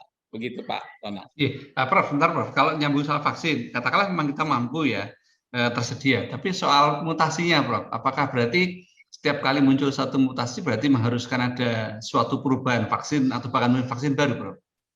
Ya, saya yakin Dr. Tenang juga sudah membaca. Kita nggak perlu cari jurnal, kita baca saja dokumen WHO yang mengeluarkan EUL, yang 6 vaksin itu. Di dalam dokumen WHO itu yang pertama nggak ada, yang di Pfizer nggak ada ceritanya, tapi yang dari mulai AstraZeneca, Johnson & Johnson, Moderna, Sinopharm, dan Sinovac, semua dituliskan apa yang terjadi dengan adanya mutasi ini, ya varian baru ini. Dan semuanya memang ada penurunan. Cuman penurunannya masih belum turun-turun banget begitu ya. Jadi artinya sejauh ini mau WHO, mau SAGE mau CDC tetap mengatakan bahwa vaksin ini memang ada dampaknya, mutasi atau varian ini memang ada dampaknya terhadap vaksin, tapi sejauh ini masih bisa digunakan dan memang masih dianjurkan untuk digunakan. Plus kalau nanti perubahan mutasi ini sangat besar sekali sehingga efikasi vaksin turun jauh sekali, maka dapat dilakukan modifikasi vaksin. Dan untuk modifikasi vaksin ini ada 2 yang sudah dilakukan. Nomor 1, beberapa perusahaan sudah mulai melakukannya dan mereka sudah mengatakan dalam waktu sebulan atau 2 bulan bisa dilakukan, itu 1. Dan yang kedua, beberapa badan POM, baik FDA maupun 6 negara, Inggris, macam-macam termasuk Singapura, sudah mengeluarkan statement bahwa kalau ada modifikasi vaksin, izin modifikasi vaksin itu akan dikeluarkan oleh badan-badan POM itu dalam waktu singkat. Karena mereka tahu ini tidak terlalu mengubah sebenarnya, bisa meningkatkan efektivitas. Tapi sekali lagi, kalau bicara sekarang nih ya, kita nanti kan belum tahu gimana, bicara sekarang, vaksin yang ada, walaupun angkanya turun di beberapa penelitian, tapi masih bisa mengcover varian-varian yang ada so far. Amin, Bro. Dokter Iwan izin penjelasan, Bro. Tadi kan dokter nyebut soal mobilitas pergerakan. Iya. Sebetulnya ada nggak ya hubungan antara ada pergerakan, adanya kerumunan itu dengan potensi terjadinya mutasi baru? Bagaimana, Dok? Iya, jadi gini. Kalau menurut saya gini ya, kita udah tahu bahwa sifat dari virus COVID ini kan sama seperti virus, ya mirip dengan virus influenza, kan mereka akan selalu bermutasi. Sebetulnya mutasi untuk kan survival of the fittest sebetulnya kan mereka melakukan mutasi kan. Nah, cuma kan mutasinya ada yang berbahaya, maksudnya membuat transmisi mereka lebih cepat dan lebih mematikan, atau ada yang mutasi yang efeknya kita tidak rasakan. Ya. Kan itu pasti ada, mutasi itu pasti ada. Nah, tentu dengan berkumpulnya banyak orang itu sebetulnya kan pergerakan itu menyangkut orang bergerak, kemudian ada kumpulan orang, ada crowd gitu kan. Nah, dengan adanya crowd, virus ini kan semakin mudah menyebar satu dengan lainnya gitu kan. Nah, dengan semakin mudah menyebar satu dengan lainnya, itu ya kemungkinan virus yang sudah bermutasi yang mungkin ada di sedikit orang menyebar juga lebih tinggi ya. Nah, mengenai kecenderungan mutasinya pasti akan selalu bermutasi. Tadi kerumunan orang ini menyebabkan risiko virus yang bermutasi akan mudah menyebar ke banyak orang. Kalau mutasinya nggak ada efek terhadap transmisi, nggak ada efek terhadap keparahan penyakit, ya mungkin ya sama-sama aja. Tapi kan yang kita khawatirkan kalau yang menyebar adalah mutasi yang punya efek transmisi virusnya lebih cepat atau lebih mematikan gitu, Pak Tanan. Iya. Dengan perubahan itu, Dok, apakah berarti konsep protokol kesehatan itu perlu disesuaikan atau tidak, Dok? Atau sudah cukup dengan itu atau kita perlu modifikasi, Dok? Nah, kalau saya bilang gini, sebetulnya pesannya adalah harusnya saat ini kalau kita tidak perlu keluar rumah, tidak perlu berkumpul, nggak usah. Ya, tapi kalau kita terpaksa keluar rumah, kita terpaksa ketemu orang, kita lakukan balik jadi seperti sebelum ada pandemi, asal kita pakai protokol kesehatan gitu loh. Kan sekarang banyak, ya udah nggak apa-apa, kita kumpul-kumpul, kita halal bihalal, kita makan sama temen, kita sepedaan, terus kumpul-kumpul nggak apa-apa, asal pakai protokol kesehatan. Terbalik menurut saya. Kita itu sebisa mungkin sekarang itu menghindari kerumunan gitu ya, menghindari keluar rumah, kecuali terpaksa. Kalau terpaksa, kita lakukan protokol kesehatan dengan baik gitu, menurut saya. Ini menarik, karena kan pertanyaan kan begini, kita dipaksa untuk segera aktif secara ekonomi, tetapi bagaimana tetap bisa jalankan protokol kesehatannya tuh. Ini beberapa orang bertanya, bagaimana menerapkan protokol kesehatan ketika harus kerja misalkan. Nah, ini barangkali ada sedikit tips yang lebih praktis, Dokter Iwan, untuk tetap dapat menerapkan protokol tapi sambil kerja supaya ekonomi tetap jalan. Bagaimana, Pak Rijit? Nah, kalau menurut saya gini, kalau kita bisa lakukan pekerjaan dari rumah, work from home, kita lakukan. Ya. Kalau tidak bisa karena kita harus ke kantor, harus ketemu orang, ya kita lakukan dalam waktu sependek mungkin dan dengan sesedikit orang. Ya, sambil melakukan protokol kesehatan juga ya. Kita Iya, lakukan protokol iya. kesehatannya. Cuman sesedikit mungkin, misalnya saya butuh meeting 1 jam, ya 1 jam selesaikan, nggak usah ditambah setengah jam lagi buat ngobrol-ngobrol gitu ya. Ngobrolnya nanti lah, ngobrol zaman sekarang pakai WhatsApp kan bisa, kan nggak ketemu kan, lebih kecil, atau pakai Zoom gitu kan, ya gitu kan. Nah, itu yang kita lakukan. Kemudian juga misalnya, oke, karena kita perlu ke kantor, kita perlu makan siang. Ya, kalau menurut saya, sekarang itu kalau kita perlu makan siang, jangan jadikan makan siang itu, sekarang saya melihat banyak yang menjadikan makan siang itu alasan buat buka masker. Jadi permisif ya, Dok ya? Ya kan betul, kalau makan ya maskernya harus dibuka. Jangan kalau makan untuk makan. 15 menit selesai misalnya pakai masker lagi. Kalau perlu ngomong sama orang udah pakai masker, bukan karena makan saya ada alasan buka masker, ada alasan Iya. ngobrol sama teman nggak usah pakai masker gitu. Jadinya Nah, itu kan permisif ya, permisif terhadap protokol ya, Dok ya? iya gitu kan. Jadi menipu diri sendiri. Kita Itu tidak pakai masalahnya, masker. Dok ya. Iya. Ya, terima kasih. Prof, tadi kan Prof Chandra bilang soal tiga terpaksa tadi ya dalam bahasa WHO, nanti nyambung itu, Prof. Tapi ini juga menarik. Ada beberapa negara kan sudah mencoba melakukan semacam penelitian sosial dengan melakukan konser, misalkan seperti laporan yang ada di Nederland maupun di Spanyol ya. Mereka melakukan konser, orangnya dites dulu semua negatif, dan dilakukan konser dengan aturan harus pakai masker, walaupun tidak bisa jaga jarak kan begitu. Ventilasi dijaga betul, dan setelah itu dicoba 14 hari kemudian ternyata dari 5.000 sekian kan mereka hanya menemukan 6 kasus yang positif. Walaupun 6 kasus itu pun oleh penelitinya masih dianggap belum terbukti benar-benar dari konser kan begitu. Nah ini kami melihat kemarin juga muncul berita bahwa di sebuah kota, saya nyebut di mana lah di Indonesia ya, sudah mulai ada yang punya ide untuk mencoba hal yang sama untuk beberapa kegiatan yang sifatnya adalah fun ya, hiburan semacam itu. Nah ini seberapa kita harus berani memberi ruang untuk pelonggaran tersebut, Prof? Mohon izin, monggo, Prof. Ya, Pak Tonang. Jadi yang 3 hal tadi yang Pak Tonang sudah sampaikan itu kan anjuran WHO. Sebagian sudah disampaikan Dr. Iwan. Nomor 1, kalau kita mau keluar, kalau harus ada kalau terpaksa kerja, kalau terpaksa berkumpul, maka nomor 1 waktunya sependek mungkin. Ya, tadi Pak Iwan komentarnya kalau rapat sejam jangan ditambahin ngobrol. Kalau memang harus artinya direncanakan sejak awal sehingga waktunya sependek mungkin. Itu nomor 1. Ini WHO nih ya, bukan kata kita. Yang nomor 2 adalah kalau bisa di luar ruangan daripada di dalam ruangan, begitu kan? Nah, jadi kalau ada pertemuan memang kalau bisa di luar ruangan daripada di dalam ruangan. Dan kalau di dalam ruangan, ini tambahan dari sumber lain yang mengatakan bahwa kita aturlah bagaimana sistem ventilasi di ruangan itu begitu. Saya tahu kalau di Jakarta gedung-gedung yang lantai 15, 20, 30 itu tidak ada jendela yang bisa dibuka, tapi kan bisa berhubungan dengan tugas teknik lingkungan untuk mengaturnya begitu. Saya bicara begini karena kantor saya waktu kerja di WHO juga begitu, jendela nggak bisa dibuka, tapi pada waktu itu kerja di rumah, tapi pada waktu kasus turun orang sudah mulai masuk, maka dia laporkan itu.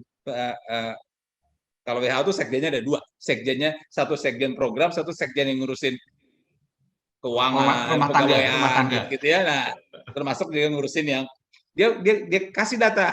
Kita sudah berhubungan dengan teknik lingkungan, ventilasinya diubah menjadi begini. Jadi ada mekanisme yang bisa dilakukan agar ventilasi itu tetap terjaga baik. Itu yang kedua.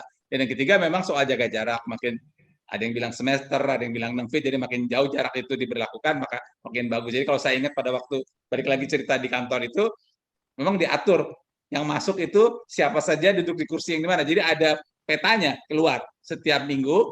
Yang masuk sekarang adalah si anu, kursi duduknya sudah di set begitu ya. Jadi masuk bukan hanya semata-mata soal kepentingan pekerjaan, tapi juga soal tempat duduk itu diatur. Jadi saya kira waktunya dibuat sesingkat mungkin. Kemudian yang kedua ventilasi dibuat sebaik mungkin begitu, yang mungkin tentu saja. Dan yang ketiga jarak itu dijaga sekitar mungkin. Kalau di kantor itu saya kira bisa dilakukan, tentu kalau di rumah sakit tidak sesederhana itu, saya tahu karena Dr. Tonang kan wakil direktur rumah sakit, bagaimana nurse station bisa ya, itu cerita lain. Tapi pokoknya ada upaya yang bisa dilakukan. Itu soal 3 terpaksa. Nah, soal apakah memang kejadian di Jerman segala macam sekian ribu orang hanya sekian yang sakit, saya kira nggak kita jangan melihat kejadiannya saja begitu, kita mesti lihat latar belakangnya, bagaimana performance yang ada di negara itu, bagaimana tes tracing yang ada di negara itu, bagaimana cakupan vaksinasi yang ada di negara itu gitu. Saya takutnya melihat satu hasil seperti itu kemudian orang langsung meng-copy paste ke negara lain yang situasinya mungkin tidak sama. Kalau saya sih sekarang berpikir mungkin lebih baik kita ya kalau mau pakai bahasa lebih sopan, lebih ketat menjaganya begitu supaya jangan terjadi kerumunan orang yang sudah terbukti meningkatkan jumlah kasus. Kalau toh mau dilakukan maka harus dilakukan dengan sangat ketat sekali begitu. Jadi itu sih, tapi itu pendapat pribadi saya ya, menurut saya membaca apa yang sudah dilakukan beberapa negara dengan konser-konsernya itu, karena kan itu sangat menarik sekali ya, melihat konser terbuka. Sangat menarik, Pak. Itu luar biasa menariknya, jadi kita perlu sangat hati-hati untuk kalau mau mengambil jalan ke arah sana. Iya, terima kasih. Saya masih tertarik Dr. Iwan. Soalnya beliau kalau soal konser juga kayaknya senang juga nih Dr. Iwan. Bagaimana kalau konser tadi Dr. Iwan? Iya, gimana? Kalau yang konser itu gimana? Itu kan beberapa negara kan melaporkan mereka melakukan penelitian lapangan ya, menjalankan konser, kemudian mereka pakai masker sih, tapi tidak jaga jarak karena nggak mungkin ya. Dicoba sebelum mulai kan dites dulu semua negatif. Konser itu dipantau 14 hari kemudian kan ternyata yang dari 5.000 sekian kan hanya 6 yang positif, katanya demikian. Walaupun tentu betul yang Prof. Chandra sampaikan, lingkungannya kan sudah berapa cakupan vaksinasinya kan sudah beda dengan kita. Tapi kemarin ada berita Dr. Iwan di Jakarta pun mulai muncul ada ide seperti itu, melakukan rekayasa seperti itu untuk mencoba apakah benar bahwa bisa dilakukan semacam konser tadi begitu. Ini bagaimana pendapat Dr. Iwan? Kita mesti lihat kondisi negaranya juga ya, atau kondisi masyarakatnya. Maksudnya kasusnya tuh seperti apa gitu? Iya, memang kalau kasusnya, iya kalau gini, kita nih di Indonesia kan belum sampai taraf wabah terkendali, belum, masih jauh, gitu kan? Masih jauh. Wabah terkendali kan kalau kita misalnya kalau secara kuantitatif kita hitung efektif reproductive number-nya, Indonesia kan belum, ya kan? Nah, sehingga kalau pada saat wabah belum terkendali kan artinya kasus di populasi ini naik terus ya, masih dalam kondisi naik gitu kan, belum stabil, turun terus menuju sangat rendah. Nah, sehingga kan kemungkinan transmisi masih tinggi, terus prevalensinya masih tinggi ya di masyarakat. Nah, jadi menurut saya sih belum bisa dilakukan untuk uji coba yang negara lain ya. Kita perlu lihat tuh, mereka yang melakukan dalam kondisi, setahu saya sih beberapa negara itu dalam kondisi wabahnya sudah terkendali gitu kan. Ya, sehingga artinya risiko orang yang datang konser dengan ada virus COVID-nya itu udah rendah gitu ya. Sedangkan di kita itu masih tinggi ya. Kalau kita lihat kan dugaan nih dari beberapa survei yang ada yang belum resmi rilis gitu ya, kan 10-20% mungkin gitu ya. Ya, Jakarta mungkin 25 lah ya. Naik iya, sampai 25 bahkan. Itu kan artinya kan gampangnya gini. Kalau ada 10 orang berkumpul, paling tidak tuh 1 udah COVID. Dengan atau tanpa gejala, dengan atau tanpa kita ketahui, dan ini jadi potensi untuk menular kan. Nah, itu kan kita mesti hati-hati gitu. Jadi kalau menurut saya sih belum untuk kita, untuk di Jakarta misalnya, kota-kota besar di Indonesia, belum saatnya lah untuk melakukan hal seperti itu. Ya, kita ini kan selalu melihat hasil akhirnya tapi lupa prosesnya ya. Betul. Negara Amerika udah nggak pakai masker, kita maunya juga nggak pakai masker gitu maunya, kita sekarang begitu. Nah, sekarang isu yang lebih ini Prof maupun Dokter, itu adalah pertanyaan soal sekolah terus terang. Ada kekhawatiran besar bahwa sudah 1,5 tahun kita terpaksa daring, ini juga akan berpotensi pada pendidikan. Mohon kedua narasumber berkomentar ini kira-kira kapan dan harus bagaimana agar kita bisa lebih cepat membuka sekolah ini untuk mengurangi ekses negatif yang oleh beberapa pemerhati pendidikan dikhawatirkan terjadi. Karena harus dari terus menerus itu. Monggo Prof. Chandra dulu, silakan Prof. Ya, sehubungan itu sebelum itu yang soal konser tadi, yang juga menarik adalah kita menunggu keputusan Jepang tentang Olimpiade dalam beberapa waktu ini ya. Itu bagaimana kalau Olimpiade itu jalan, bagaimana ketatnya mekanisme mereka untuk melindungi supaya tidak terjadi kasus. Dan ini saya kira event event olahraga terbesar yang kalau toh akan jadi jalan akan jalan gitu. Kita tahu untuk yang lain yang haji, bagaimana haji dilakukan tahun yang lalu hanya untuk penduduk Arab Saudi atau bahkan penduduk Mekah dan sekitarnya, sepi sekali, terkendali sekali begitu, dan kita lihat sehari-hari, saya nggak mau berkomentar tentang keputusan Menteri Agama yang barusan, tapi kita lihat sehari-hari bagaimana umroh itu juga begitu ketatnya dilakukan saat ini, dengan beberapa saringan sebelum orang bisa sampai ke Masjidil Haram, dan jarak dijaga sangat ketat, dan itu saya kira contoh konkret bagaimana kegiatan masyarakat berjalan tapi protokol kesehatan sangat-sangat ketat dilakukan. Soal sekolah, Pak Tonang, saya jarang sekali keluar rumah sebenarnya. Jarang sekali keluar rumah, paling seminggu sekali kalau itu keluar rumah. Kan saya lansia kan, jadi status lansia saya mesti menghormati status saya jarang sekali keluar rumah. Sekali waktu saya keluar rumah itu pas pengumuman 3 menteri tentang sekolah akan dibuka bulan Juli. Jadi saya dengarkan, karena saya di mobil setengah jam dari satu tempat ke rumah, saya dengarkan bagaimana persisnya pengumuman itu. Gitu ya. Dan kesan saya pada pengumuman itu, saya lupa tuh kapan itu pengumuman itu diberlakukan, mungkin 2 bulan yang lalu, itu keputusan yang diambil sudah sangat-sangat hati-hati sekali. Karena saya kebetulan dengar di mobil, saya disampaikan bahwa mulai bulan ini itu sekolah akan dibuka, kita akan membuka kesempatan sekolah dilakukan lagi asal satu, gurunya semua divaksin, asal protokol kesehatan bisa dijamin dilakukan di sekolah, bahkan ada asal yang ketiga, asal komite sekolah setuju.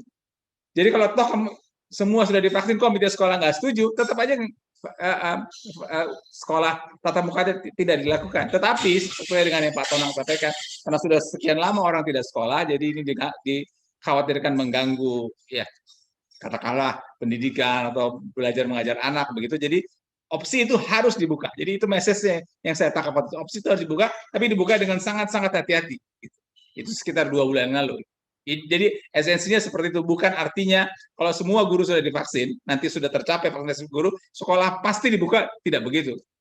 Kalimat dari SKB 3 Menteri.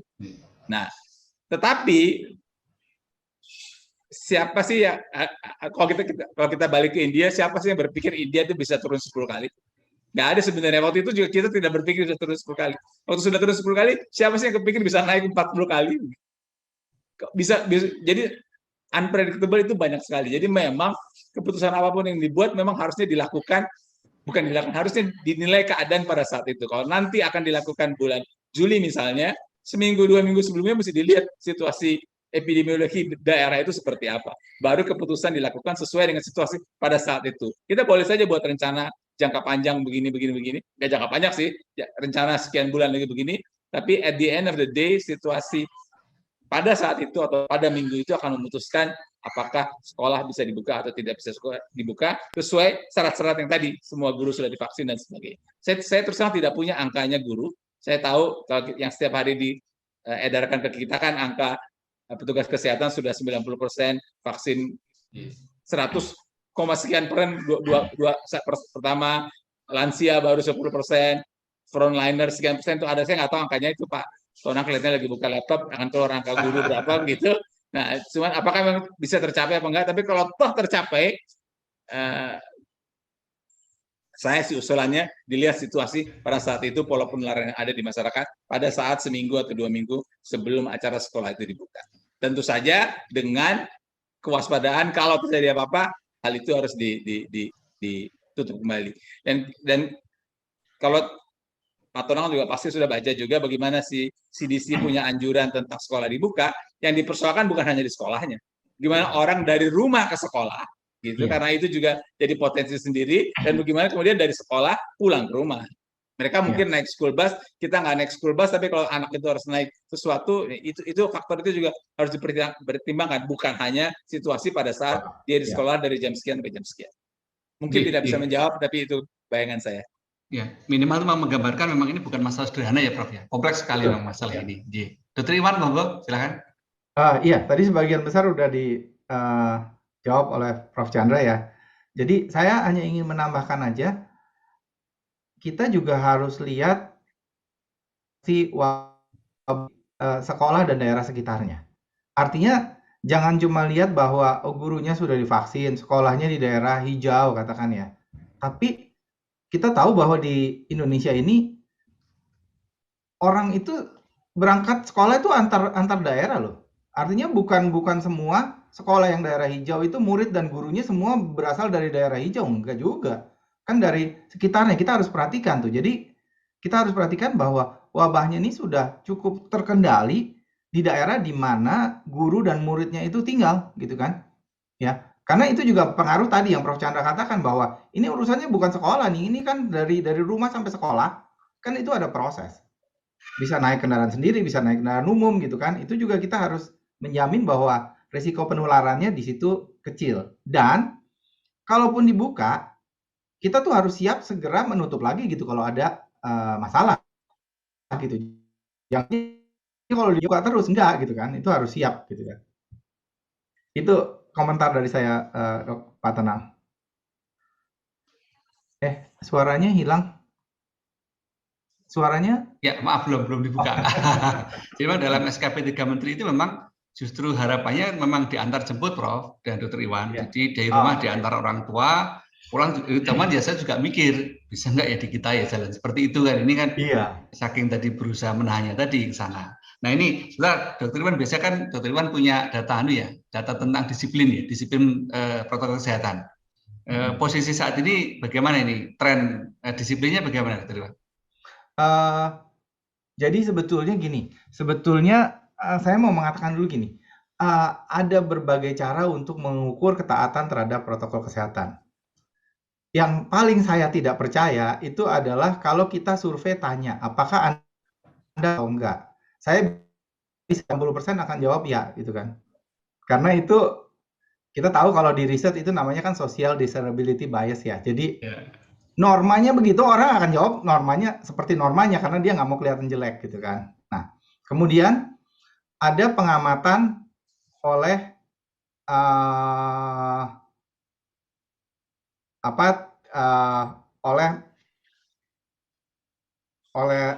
kelurahan dan segala macam. Nah, kemudian ada juga pengamatan oleh relawan. Nah, jadi kalau pengamatan itu lebih baik. Saya biasanya pakai yang pengamatan oleh relawan yang dikoordinasi oleh UNICEF melalui program Rapid Pro. Itu memang pengamatan hanya pada tempat-tempat umum ya. Pada tempat-tempat umum pengamatan seperti apa. Dan kalau kami lihat tiap minggu perubahannya, terutama di Jabodetabek, yang saya biasanya nggak lihat yang cuci tangan. Karena menurut saya untuk lihat ketaatan terhadap cuci tangan di tempat umum susah. Kalau orang itu lagi nggak cuci tangan kan bukan berarti dia nggak cuci tangan. Jadi saya lihat yang lebih objektif menurut saya adalah jaga jarak dan penggunaan masker. Itu kalau kita lihat, turun jauh dibanding waktu Oktober tahun lalu itu ketaatannya lumayan, 80%-an gitu ya. Tapi sekarang itu udah tinggal separuhnya, sekitar 40% gitu. Ya, artinya itu kan data kuantitatif. Kalau data subjektifnya kan ya kita bisa lihat lah kalau kita ke tempat-tempat umum kita bisa lihat sendiri kan bagaimana ketaatannya gitu. Sudah longgar sekali sekarang rasanya ya Dok ya? Iya sudah longgar karena karena udah bosan atau macam-macam lah alasannya gitu ya. Dan juga penegakan disiplinnya kan udah kurang kan, udah nggak seperti tahun lalu. Awal-awal dulu, betul. Itu mau terasa betul juga, J. Memang itu kita rasakan sama-sama. J, baik Prof Chandra dari Iwan ini kan sudah panjang diskusi. Nanti di bagian akhir kami mohonkan tanggapan secara umum betul. Bagaimana sebetulnya kita harus menyiapkan diri kita sebagai pribadi maupun sebagai suatu negara untuk antisipasi katakanlah mungkin 3, 4, 6 bulan ke depan. Ini kan sangat krusial menurut saya di saat kita sudah jenuh dan lelah dengan protokol kesehatan dan terus terang juga tes lacak isolasi kita kendor misalkan, tapi situasi kita vaksinasi masih belum cukup. Ini mohon dapat diberikan tanggapan secara komprehensif sekaligus nanti closing statement dari kedua narasumber. Silakan Prof Chandra. Saya beberapa hari yang lalu ikut acara seperti ini juga dan closing statementnya dari seorang wartawan senior. Ya Dan kita bicara panjang lebar kayak begini lah ya, aspek begini begitu. Terus dia membawa isu yang menurut saya bagus sekali ya. Dia bilang oke, kita udah tahu seperti ini. Tapi pernah nggak kita juga menilai, memang ini mudik ceritanya, pernah nggak kita menilai bagaimana masyarakat menganggap perlunya mudik itu? Kita bisa bilang kesehatan ini penting segala macam, itu sudah terbukti, tapi apa di dalam kepala kita anggota masyarakat tentang perlunya begitu. Jadi dia hanya ingin menyampaikan bahwa memang kacamata semua itu perlu dilihat, tapi marilah kita melihat dari kacamata juga di bawah, di grassroots level itu seperti apa. Jadi saya usul nih Pak Supriantoro tentu, atau mungkin sudah pernah dari 31 acara yang dibicara tentu saja bukan hanya orang kesehatan, sosiologi barangkali perlu dilihat bagaimana aspek-aspek seperti itu juga perlu dilihat, karena dia bilang percuma kita force terus seperti ini, apalagi orang sudah lama, udah bosan.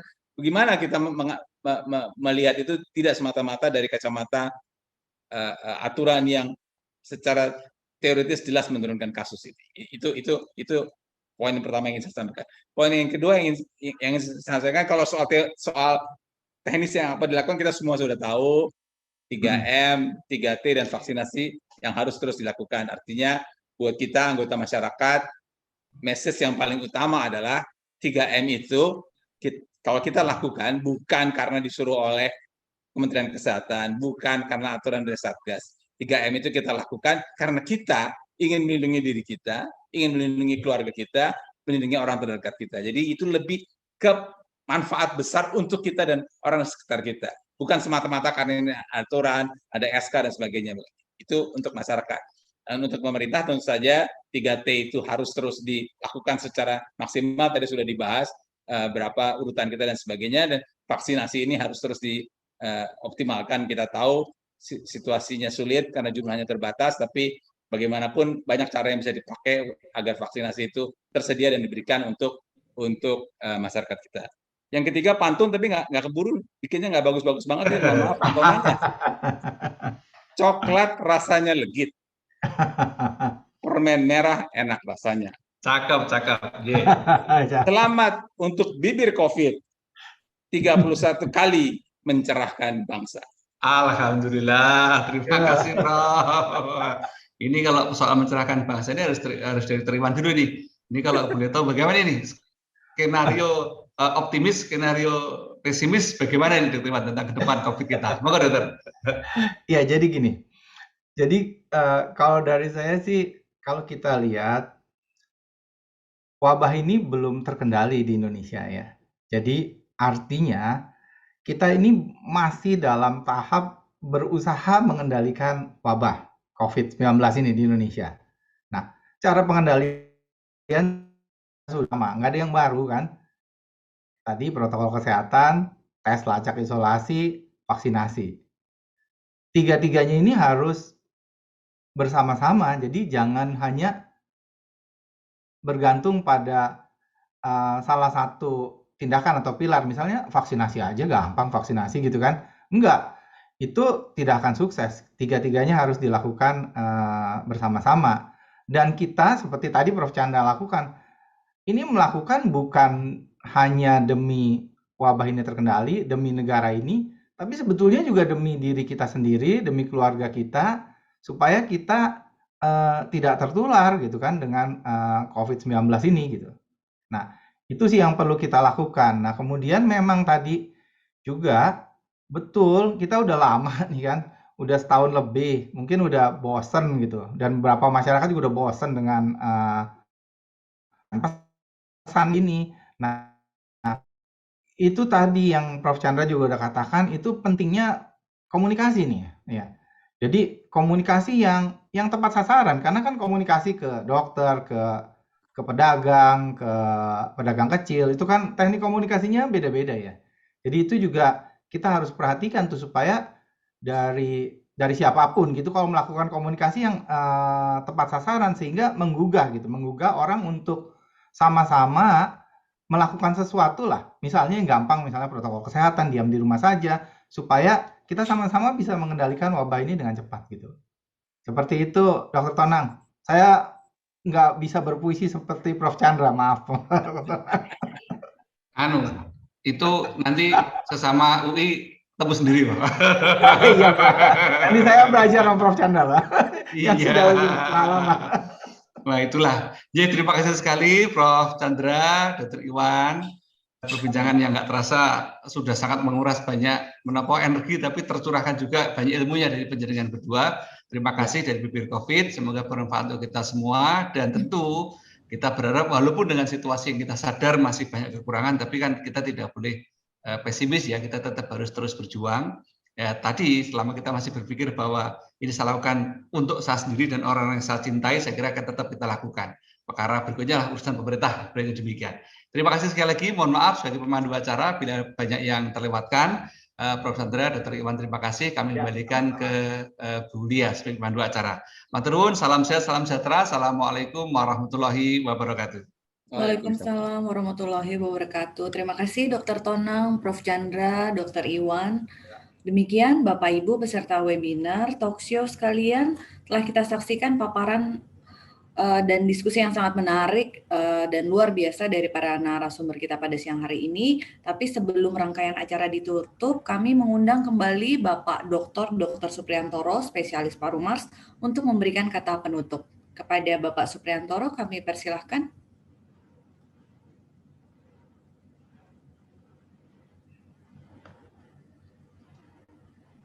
Baik, makasih Lia. Assalamualaikum warahmatullahi wabarakatuh. Terima kasih para narasumber yang luar biasa, Pak Chandra dan Pak Iwan, juga moderator yang sedemikian pakarnya, sehingga berbagai aspek sudah dijelaskan, bahkan yang di luar topik pun dijawab. Dan intinya memang kita sama-sama sadar bahwa sedemikian kompleks masalah ini dan tidak bisa ditangani sendiri oleh pemerintah, tidak bisa sekedar himbauan, tetapi mari kita menjadi bagian dari implementasi, dan tentunya kita mulai bisa dari lingkungan terkecil. Apapun yang disampaikan, seperti tadi dikatakan, mungkin sudah sering kita dengar 3M, 3T, dan seterusnya, bahkan kadang-kadang bosan, tetapi memang itulah kata kunci untuk kita mencegah penyebaran COVID. Saya kira tidak berpanjang lebar, sekali lagi terima kasih. Saya nggak mau kalah sama Dr. Chandra, mau coba berpantun, makan nasi di sumber motor, di Minahasa